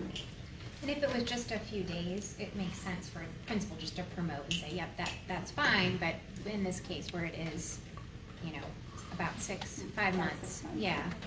Well, I think what you're saying, Chris, is it's different because this is not an early request to go to kindergarten and holding them a year there versus what's hypothetically to say the person went in second grade and they were asking us to approve third. We've never done, in the time I've been here, since we've done one before. I don't even know if it's in our purview to do, you're right. The policy does state, I believe, kindergarten and first grade. Okay. So I think it would be. It just so does, promotes the yeah, right thing. I have it right here. Yeah, could you? Perfect. Yeah. Do you want it? Yeah, sure. Can I just ask a clarifying question? You said she attended private kindergarten. She did at a daycare. So she's attended kindergarten, so she is, if she went to kindergarten at Press, she'd be going first grade. What was a private Yeah, kindergarten? but But she wouldn't have been eligible for kindergarten just because of her birthday. Her birthday, that's the Yeah. only. So we're jumping a year. back.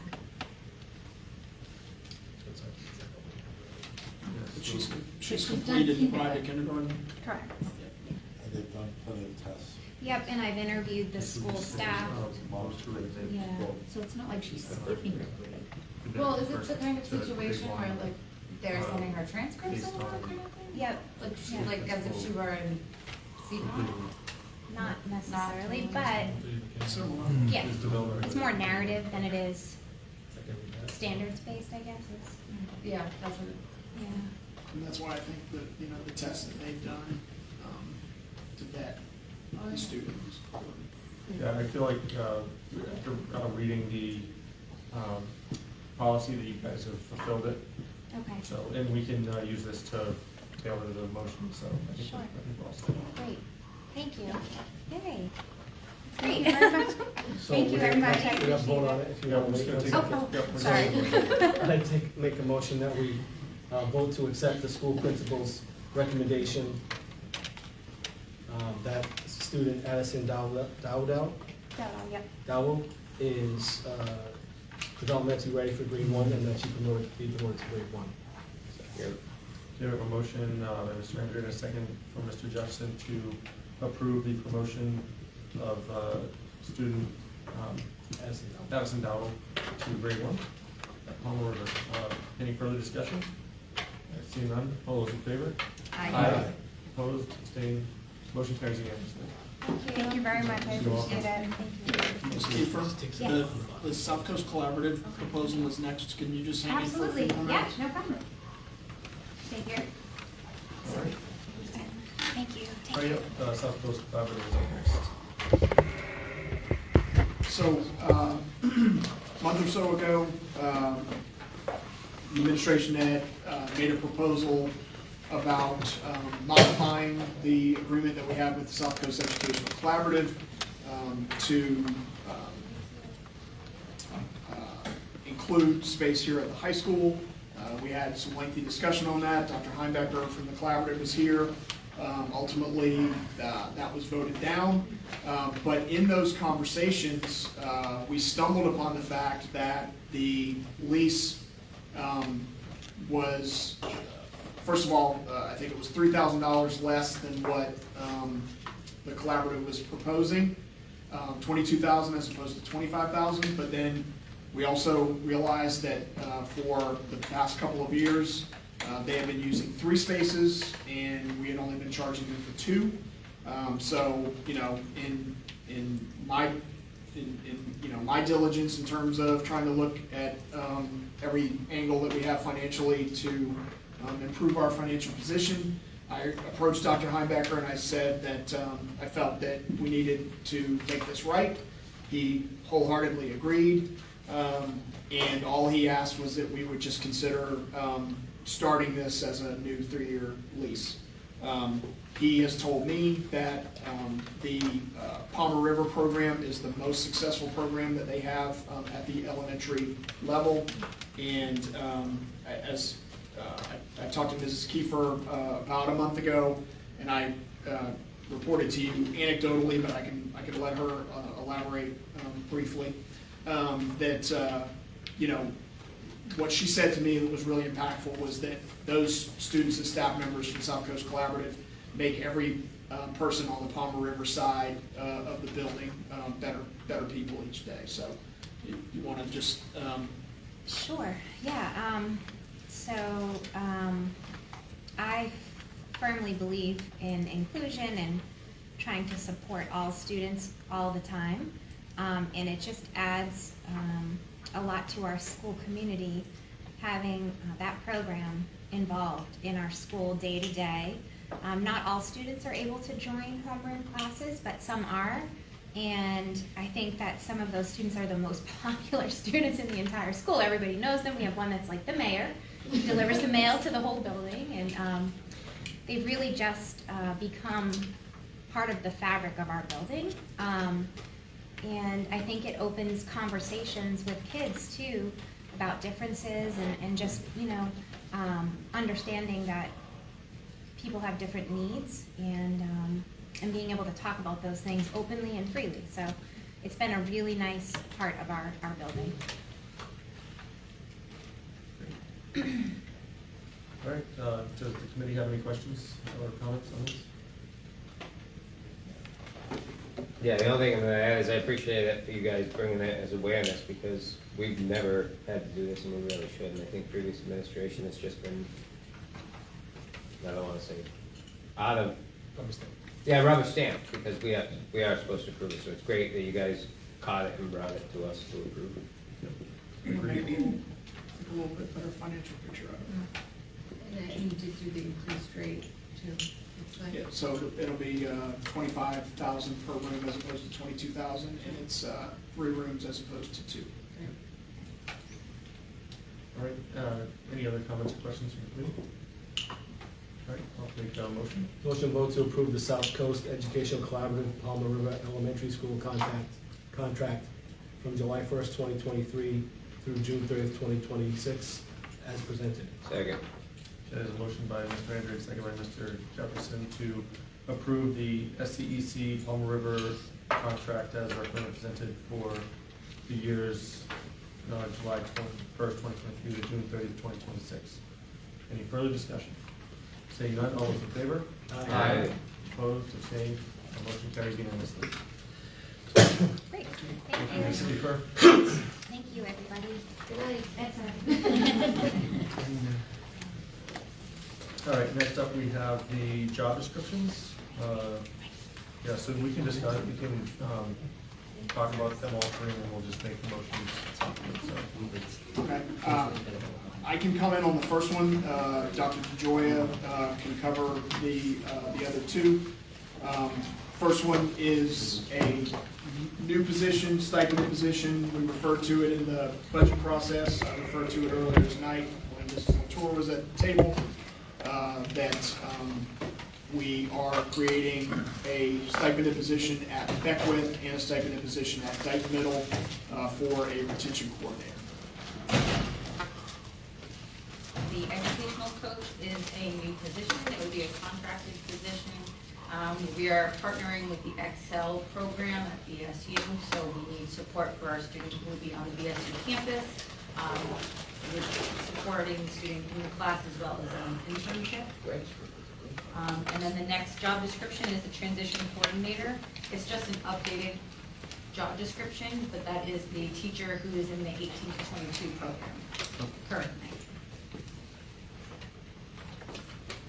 All right, does anybody have any questions? Mike? Yeah, so I guess, how do we know, related to the retention coordinator position, what the salaries will be? Because again, we need them, and I don't. All three.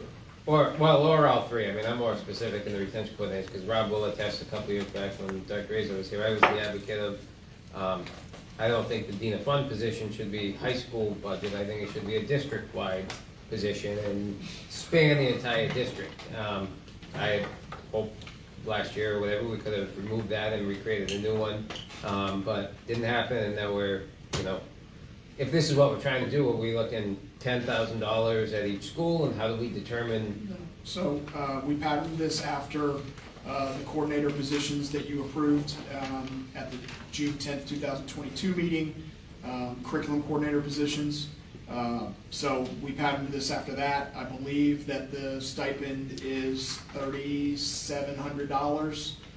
So, at most, it could be a little bit over four. We're not talking even $10,000 for the combined positions. The educational coach position is I believe it's a para 2 level, so it would be at the para 2 rate, and it is a part-time position. I think it's 19 hours or so a week.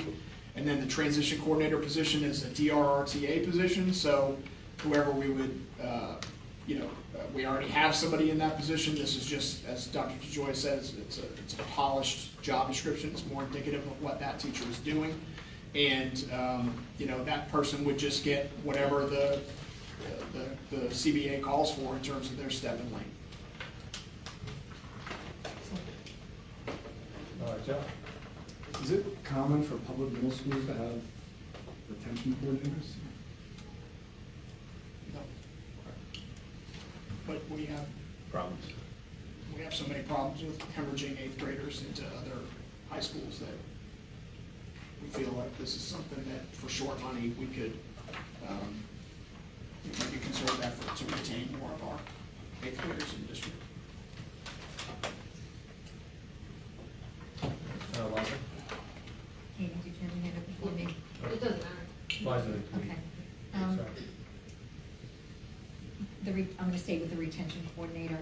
I'm trying to understand how, and maybe you could give me examples of how this would work since it's a new position. I know we made the effort to have the green and gold night, we made the effort to have, CTE, or never go down to the 8th grade, to the middle schools and visit.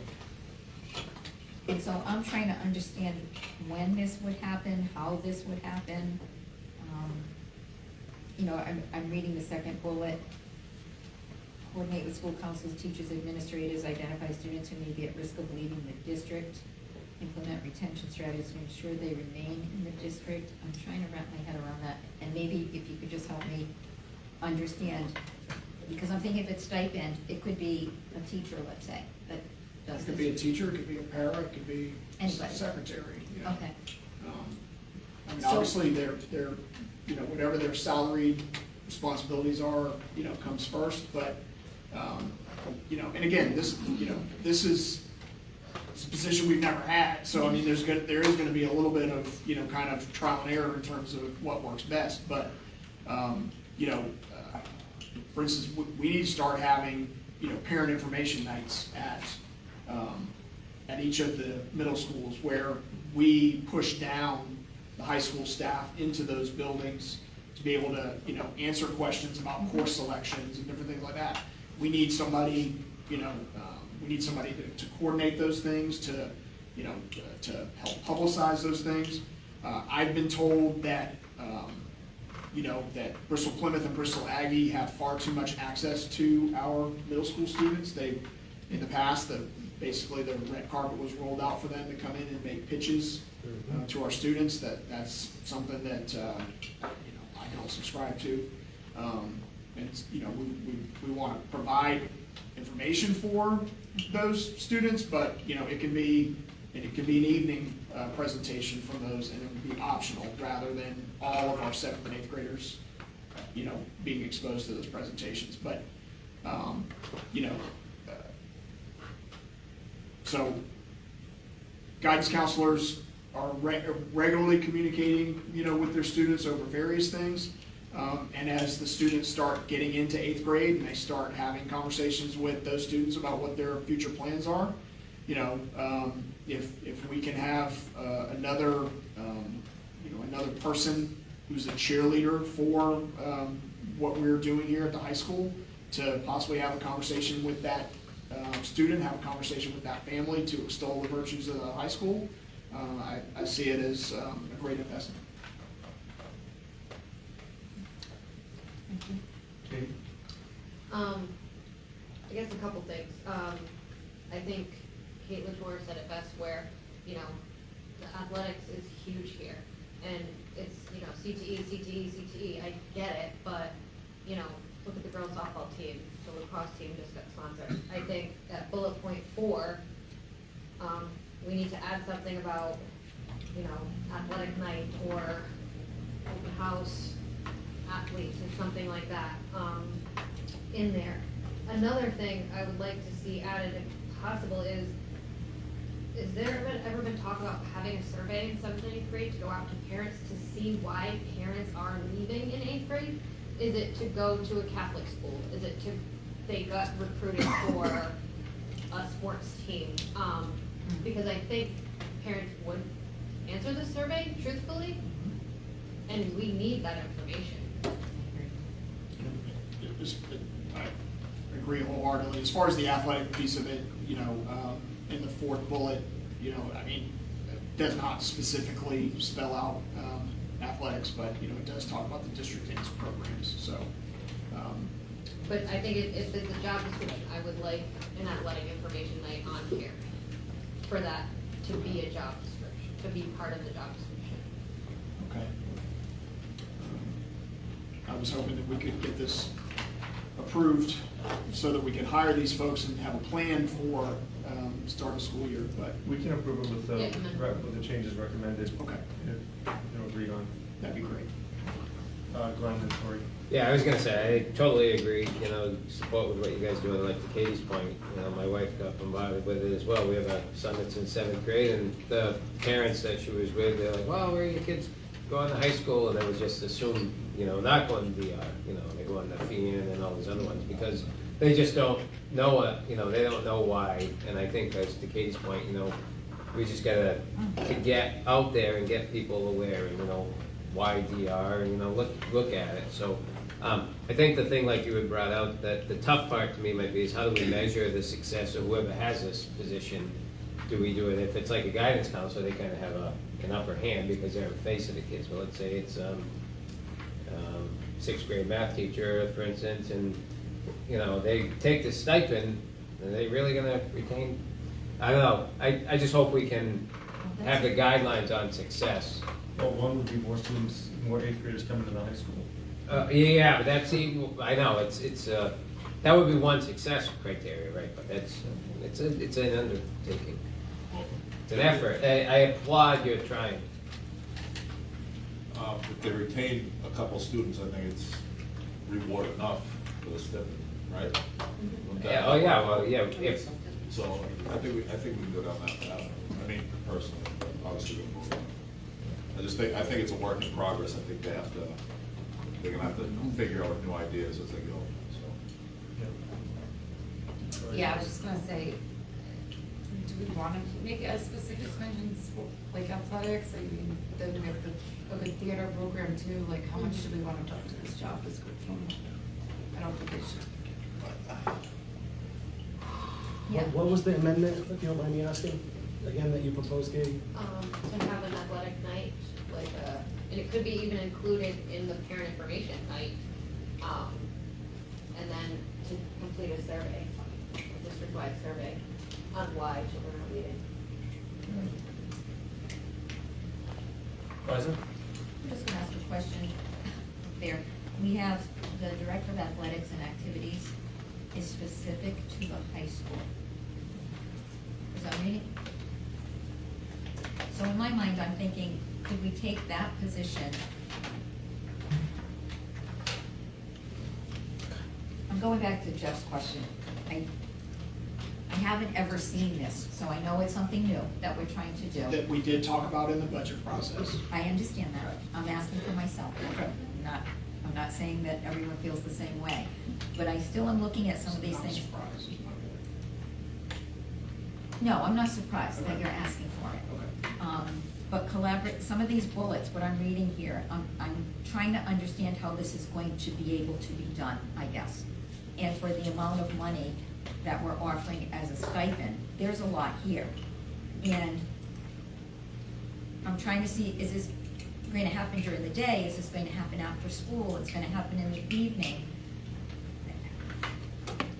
Some of it, obviously, I can see. If they're organizing an evening, yes, I get that. You know, we can organize that. But some of it, with collaborating with community organizations, ongoing support and guidance to students and families as they navigate the transition to high school. I don't know what that means. Collaborate with the high school administration to ensure middle school students are prepared for academic and social challenges of high school. And I'm just writing notes to myself, like how and when is that going to happen? And I guess my parallel is if I have a dean of athletics and maybe my vision isn't possible, they are now going down to the middle school, right, to do some of that work. When the groups come from the high school to the middle school, who's going to tell me I'm not there? Well, Mrs. DeCecco and Mr. Harold and Mr. Kelly took a fairly large group of students to each of the middle schools. That was in the fall. And then in the spring, Mr. Harold took CTE students. Okay. I guess I'm seeing this as under that umbrella almost, and could we expand some of that as opposed to? Yeah, I think that was kind of to Mr. Jefferson's point, but, you know, Budgeting time. We've had so many other things that we've needed to address this year. That, you know, revamping the athletic director position to possibly be district-wide is really just not something that we've been able to prioritize.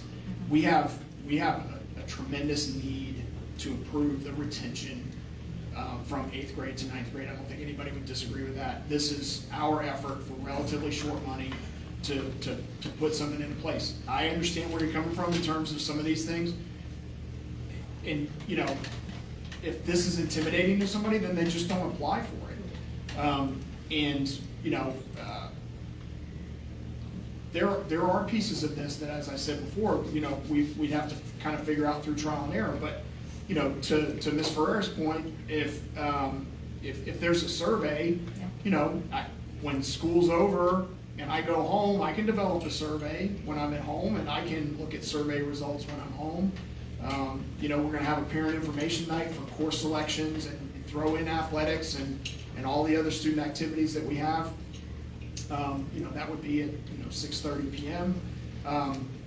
You know, I think we've got a pretty nice setup, you know, where our, you know, and a lot of our stipended positions are teachers, but this is not a teacher because we know that we have some, you know, some paraprofessionals that might be really good at this. And we want to expand the pool because this is something that's extremely important. But what I will say that I really respect about our teachers is that those that have stipended positions, whether they be a softball coach or, you know, whatever the case may be, they're not, I don't think they're double dipping. You know, I don't think that they're, you know, taking time during the school day to, you know, to do their basketball practice plans. I think they're professional enough that they're separating that. So the last question too, though, is what we're mentioning is you're only proposing this for this current school year, and if for some reason you guys decide to change, if someone retires and you want to revamp the program, if we approve this, it's not indefinite, and we got to take it back. Okay, that's great to call out too. I just wanted to address a few things. So if you did make that amendment for the sports night, I really think it's not acknowledged a lot, but our arts programs are our school's biggest asset. Like just the fact that we have a nationally recognized theater program. The theater program did that mostly by themselves. We were really self-funded. It was the teachers' work. We have a student who this last year got nationally recognized for her vocal performance. She got to the national level, and she never had any private lessons or outside training whatsoever. It was all from her moving up a DR, and just the fact that we might have our AP studio art class. Parents might not know about that. Because not everybody looks to go to different schools just for sports. Personally, my parents were trying to really push me to go to a private school for performing arts. And I think as much as we're still trying to like acknowledge that a little bit, we're getting rid of things such as chorus. Because now in the middle schools, it's only offered in one semester due to that position cut. And it's not unique to our school that enrollment is down. It's across the country, every single school, everywhere, in middle schools, everything. And that's also confusing to me because before the music programs were required for every single student to choose a music class, just as it was required to take a computer class or to take the STEAM class. So, and just something I had noticed before, like in this materials as well, I know you're going to address that later, is that we used to have a vocal performance class and a musical theater class. And we're cutting down on these more like individualized personal growth classes in that area. And as much as it's good to push for sports, and I'm not saying that shouldn't be valued at all, because I think one of the best things is how many opportunities we have at this school. I just think our arts program should be valued more. And should be promoted more, because I think that's a huge draw for people to come to the school. If they hear we have one of the top 25 theater programs, or if we have chorus or music and band, who's Tom Brady's band. I don't know the official name, but it's Tom Brady's official band, and who is on the Patriots. Those things aren't promoted, and if musical students, who there is hundreds and hundreds, I work teaching vocals, and just at one school, there's over 500 students, all living in the same area. There'd be so many people who would say, wow, I want to come here even as a choice school because you have so many amazing performing arts, and I don't even have to pay to go to a performing arts school. So that's just my thoughts. Thank you. No, a student can't take this type of position. Just an idea for It'd be a grievance, don't worry. Yeah, it's on you. Maybe Katie, just to address that, if we took your amendment where we said one thing about athletics, we just amended to athletics and activities, then that could leave it wide open to whatever type of. Yeah, it definitely says that. I think as it's currently written, Yeah. I think it kind of covers everything, and the person that takes the position would Yeah, and then, behoove themselves to highlight all of these programs. so instead of adding athletics to bullet 4, I definitely just want to make the amendment to put in the survey. Yeah. piece to this. Yeah. You could even like recommend like having a night that would highlight certain aspects, just like discrete, like non-specific, to add different emotional things, the stuff that the school offers. Now, will the person report to the building principal or someone here, do you know? For the retention specialist? Yeah, like who evaluates or who holds them accountable? Is it someone here or is it their local? Well, I do think that's gonna be a partnership, right, between the principals at the middle school and the principal here at the high school. Yeah, so, okay, yeah.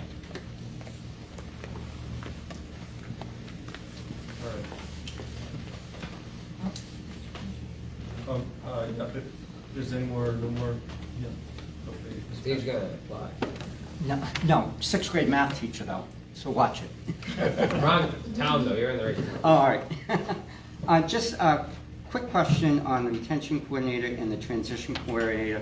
Possibly an MOU or an MOA, so that if a teacher gets that position, not saying they are, that then would count as a retirement if that person was doing it in their last year of retirement, for retirement purposes. Because currently it's not in the contract, so if it's not in the contract, the retirement board does not see that as retirement money. So that is my question.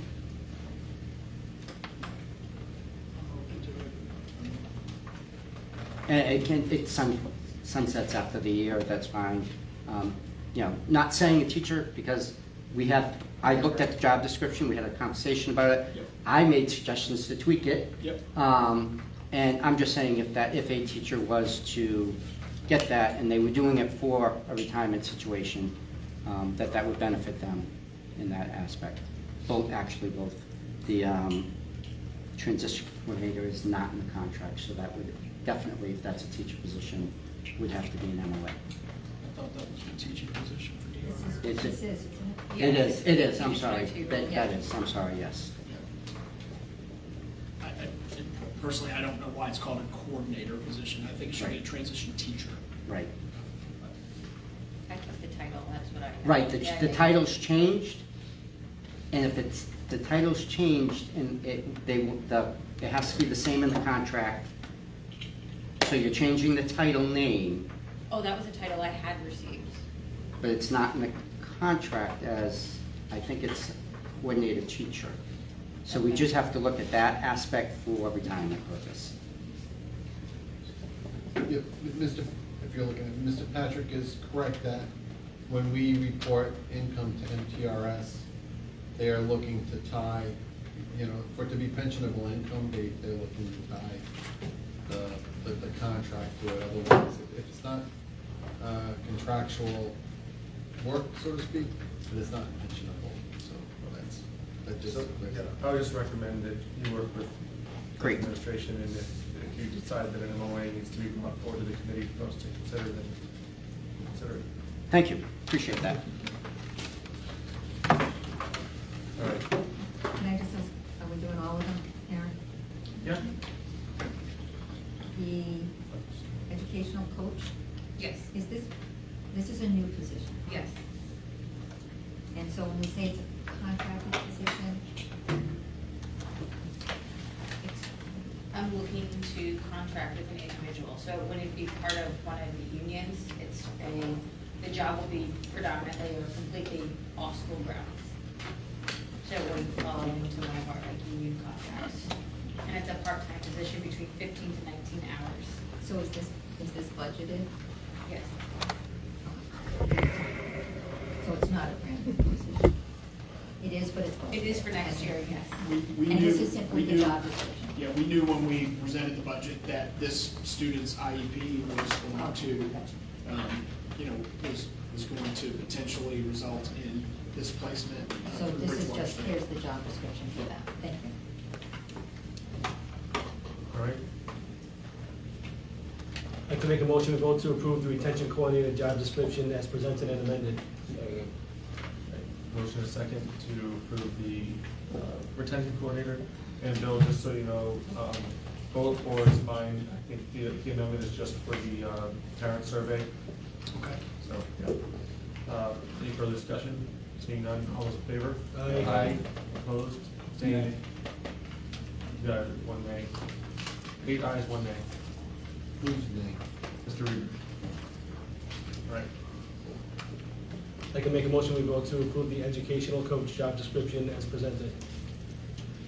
Second? A motion by Mr. Andre, second by Mrs. Sylvia to approve the educational coach description as presented. Any further discussion? Seeing none, all those in favor? Aye. Opposed? Abstained? Motion carries unanimously. Make a motion we vote to approve the transition coordinator job description as presented. Second? And motion by Mr. Andre, second by Mrs. Sylvia to approve the transition coordinator job description as presented. Any discussion? Seeing none, all those in favor? Aye. Opposed? Abstained? Motion carries unanimously. All right, now we've got the district physician's contract. Yes, so the update on the district physician's contract, Mr. Andrade had asked us to go back to speak to legal about amending, I'm looking for the contract, this section near the very end.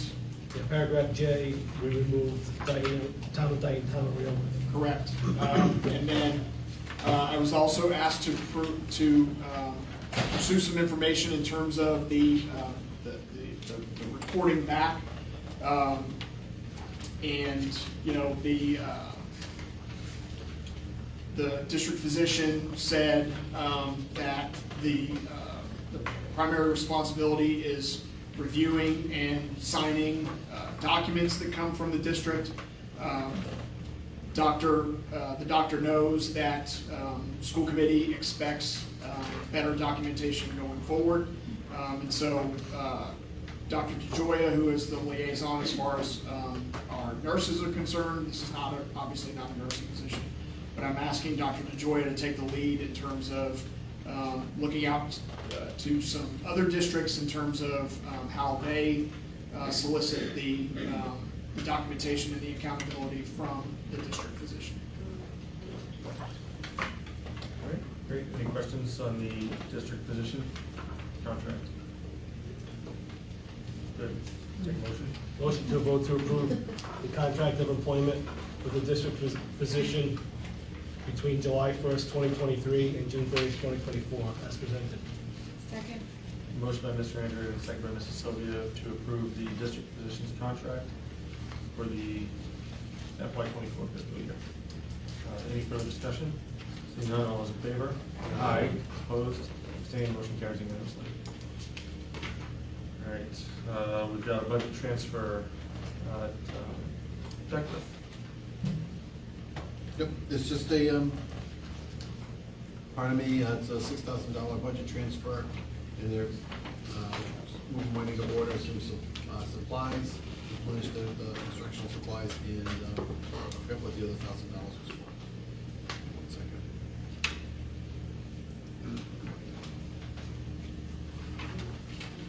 There we go. Yeah, medical therapeutic. That's where it's coming from, the medical therapeutic to order the, some recess equipment and some office supplies. Great. Any questions on the transfer? Seeing none. Motion we vote to approve the $6,000 transfer at Beckwith Middle School as presented and recommended. Second. There's a motion and a second to approve the $6,000 transfer at Beckwith. Any further discussion? Seeing none, all those in favor? Aye. Opposed, abstained, motion carries. Mr. Reber is absent. Next up, we have the policy JKAA second reading. Does anybody have any comments or questions about it? Physical restraint.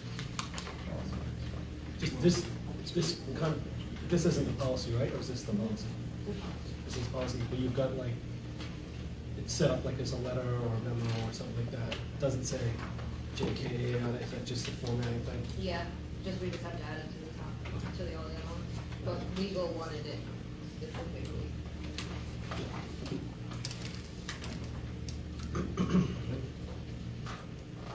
We can make a motion, we vote to approve policy JKA, physical restraint as recommended and presented. Second. Motion by Mr. Andrews, second by Mrs. Sylvia to approve policy JKAA, physical restraint. Any further discussion? Seeing none, all those in favor? Aye. Opposed, abstained, motion carries. Mr. Newberg, absent. And next up, we have the Unified Student Handbook. Yep. Just real quick on that, I see it in the backup, I don't see it on the agenda. Oh, really? Maybe it fell off. It's on here, it's on the revised one. Yeah, the revised agenda. I'm looking at the posting online, it doesn't appear to be there.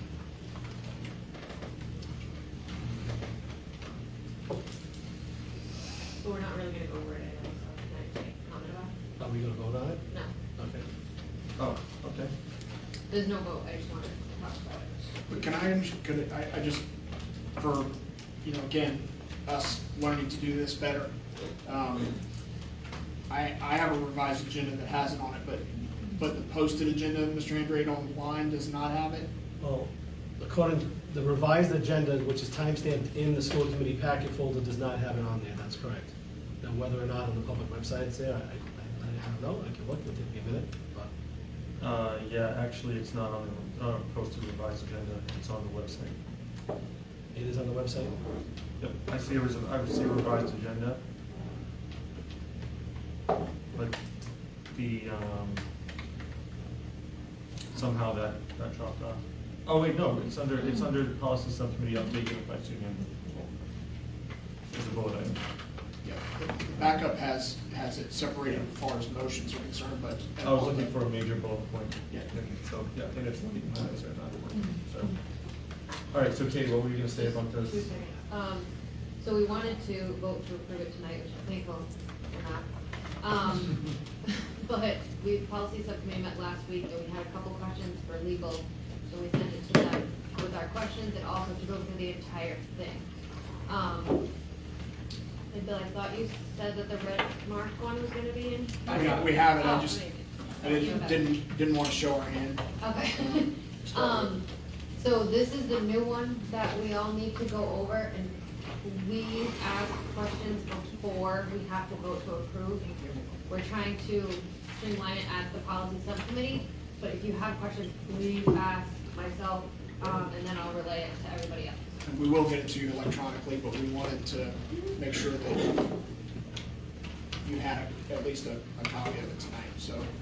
So we just heard back from them today, so obviously nobody's been talking to them. Okay, so all these red lines are from legal? From legal. Okay. All right, thank you for the update. We have a DR principal now. Oh, yeah. Yeah, we'd like to put that on the first school committee meeting of the next school year. Yep. Absolutely. All right. Mr. Morris? Yes. Do I take that off, that vote, just completely? Do I take the handbook vote just completely out? No motion. Yeah, there will be no motion. Just no.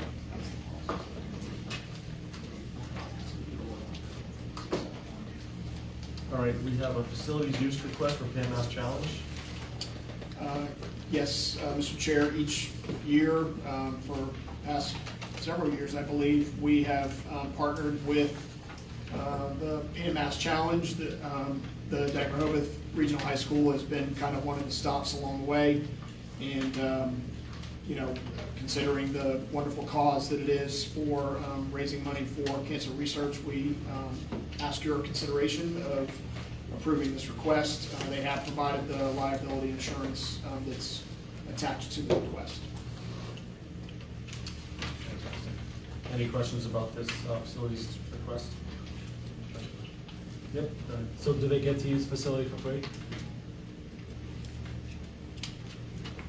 That's my understanding. Yeah, I think they usually do, because it's a nonprofit, and, But they can still pay. yeah, could, they make millions, The only reason I ask that is because, as I understand it, they use just the external facilities, right? The building's not open, they can't come in, locker rooms, bathrooms, they have porta johns, there's like water stations. Yep. Like, That says kitchen. what's that? Yeah, kitchen. I think they have, yeah, this one did say kitchen, but I don't think they usually do, but.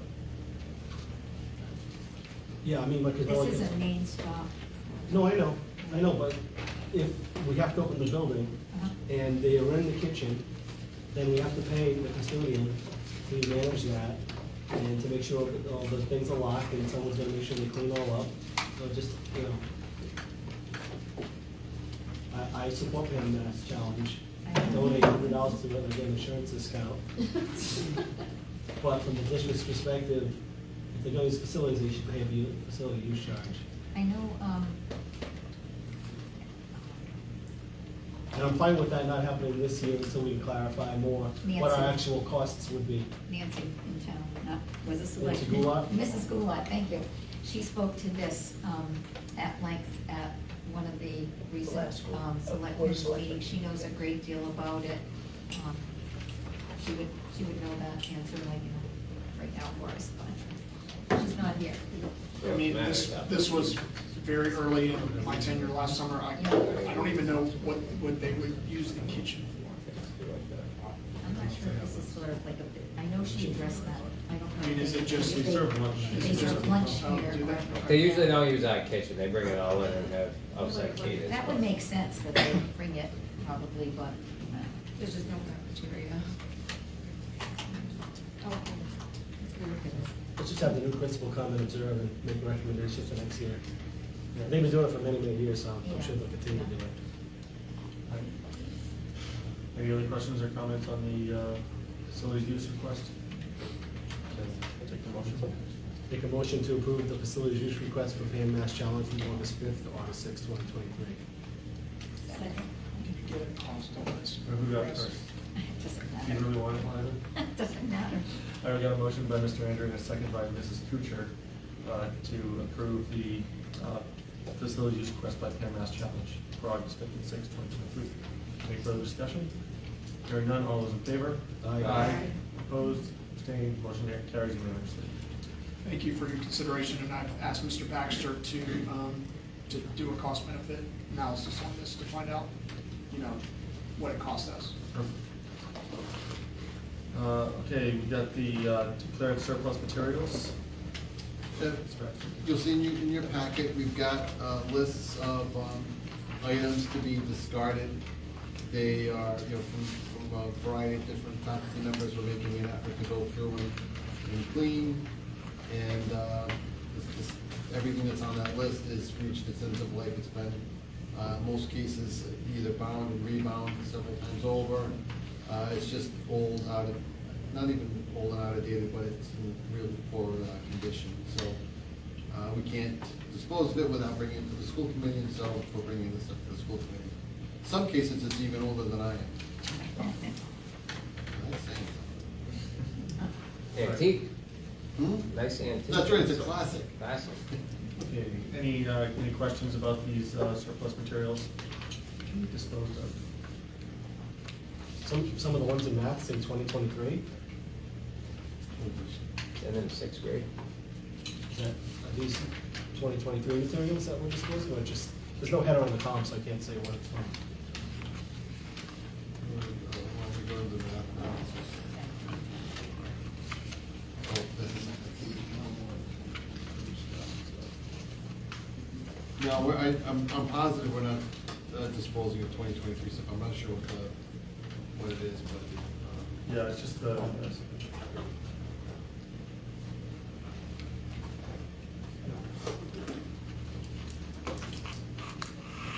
Trusting that these are indeed old books. I used some of them to teach algebra back in 1988, so. It must be good. All right, seeing no further discussion, all those in favor? Oh, wait, take a motion. Make a motion to declare surplus materials and equipment as presented. Second. A motion by Mr. Hendrick, second by Mrs. Sylvia to approve the surplus materials as presented. Any further discussion? Seeing none, all those in favor? Aye. Opposed, abstained, motion carries. Thank you. We have a donation request for an automobile at the automotive department. Yes, Mr. Chair, in your package you have a donation, a generous donation from Mr. Craig McDonough and Ms. Deborah McDonough of a 2007 Toyota Matrix for the purposes of our automotive students in CTE being able to do some live work. It only has 30,000 miles. I saw that myself. I was like, does he? And it's 2011. Oh, okay. Oh, that's right, okay, so, all right. Guess It's got a nice Corolla motor. These things go forever, yeah. It's a party car. Nice hatchback. I'd like to make a motion, we accept an automobile donation from Craig and Deborah McDonough in the approximate value of $1,722 for the Dighton Rehoboth Regional High School Automotive Department. Second. Okay, a motion by Mr. Hendrick, second by Mrs. Sylvia to approve the donation request, the approximate monetary value of $1,722 to the automotive CTE program. Any further discussion? Seeing none, all those in favor? Aye. Aye. Opposed, abstained, motion carries unanimously. Thank you to Ms. Drosny family. No, McDonough. McDonough family. Stroni is the teacher. Just for the record, I put it on the town administrator's radar in Dighton, and I've talked to selectmen in Rehoboth that we would love to get any old cruisers or any old DPW vehicles that, they could surplus out. Because the newer the vehicle is, the more relevant the work is for our automotive students.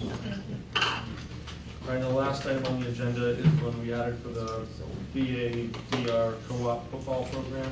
And Ms. Rooney, do you want to share the news that you received? Yeah, I did reach out to Mr. Kelly, and, we realized that we handled this poorly. The assumption was made that because of the fact that we had a co-op with Bristol Aggie already in wrestling, that it was something that was within the purview of the administration. And, as I noted in my summary, the MIA didn't even approve this until after Bristol Aggie had been dismissed for the summer. So we're talking maybe 2 or 3 students. And so Mr. Kelly's suggestion is that we postpone this until, possibly the 2024 season. But that would be after doing the proper due diligence through this week. Okay, thank you. So with that, there's no need for further discussion or any kind of action. Ms. Wilkins? Oh, I want to keep going. So just to finish off, one of my main concerns about this was the fiscal aspect, right? And Glenn, mentioned, we hear often one town paying for another town's students. The last thing I want to do is intentionally implement a process where we are forcing our town to pay for another town's students, whether it's Dighton for Rehoboth, or for Dighton, or Dighton for Berkeley, et cetera, et cetera. Okay. So, notwithstanding the fact that we're not moving forward in this program, I do have concerns about what's happening with the wrestling program. And if Mr. Baxter can review that and give us a report at our next meeting on how the cost sharing apportionment works with the wrestling program. I thought it was all parent funded, but it didn't sound like it at the last meeting we had with the hockey and the lacrosse. So I'd like to find out more about that. I did ask Mr. Kelly about that when I was putting this together. VA is the host school for the wrestling, and all they asked for us, because there's less overhead with wrestling than there is for football. Right. So all they asked for us is for our students to pay their user fee. Okay, well, I'm fine with that. VA wants to pay for Dighton Rehoboth kids to wrestle. I'm good with that. No, I mean, our DR kids pay BA Yeah. the user fee. Got it. The district's not paying. Thank you. Go ahead, Glenn. Yeah, I was just gonna echo the same when I learned a lot from this because I had a few calls with MIA and CConk. I didn't know was the whole school for hockey. So that means they get preference over, DR kids can get denied. But, they list out MIA of establishing a cooperative team. There's 11 items and they kind of cover the whole damn inequitable traits of it. And that's what, I know, but I'm saying part of it, the one that we still would have had to approve is financial aspects, because there was a lot that, Doug can't just decide they're paying a certain amount plus 100. We approved fees, and it wouldn't have went, the optics of Dighton Rehoboth paying for someone from New Bedford, whoever goes to Bristol Aggie to come here and not pay actual costs would have, that's what I had a problem with, because we fund football out of the operation budget where wrestling and hockey isn't. So, but again, I get the intention, and like I said in my email, let's just do it right next time if we're gonna do it. And no fault in yours, because as I said, not that you need me to defend you. No, I'm gonna stop you there, because, no, I was involved in this, and. Okay, well, you shouldn't be, because it says the principal. So if we have, here's where I'm not faulting you. You shouldn't have to be involved. If you have to get involved in this, then maybe that's why we have a new high school administration there. That's why they're not here. I was approached by Bristol Aggie, so therefore, yes, I was involved. Right. I'll just say this, that I think that the new high school principal will be told by me that, oversight of athletics is something that is a priority. Satisfied? Thank you. All right. Say that a little louder. Motion to adjourn. Okay, motion to adjourn. Second. Alvin, Pete's on that. Sylvia. All right, all those in favor? Aye. Aye. Aye. Opposed? Okay, motion carries. Big Pete, I'm getting that $250 Big Pete banner. Thanks for bringing me some time.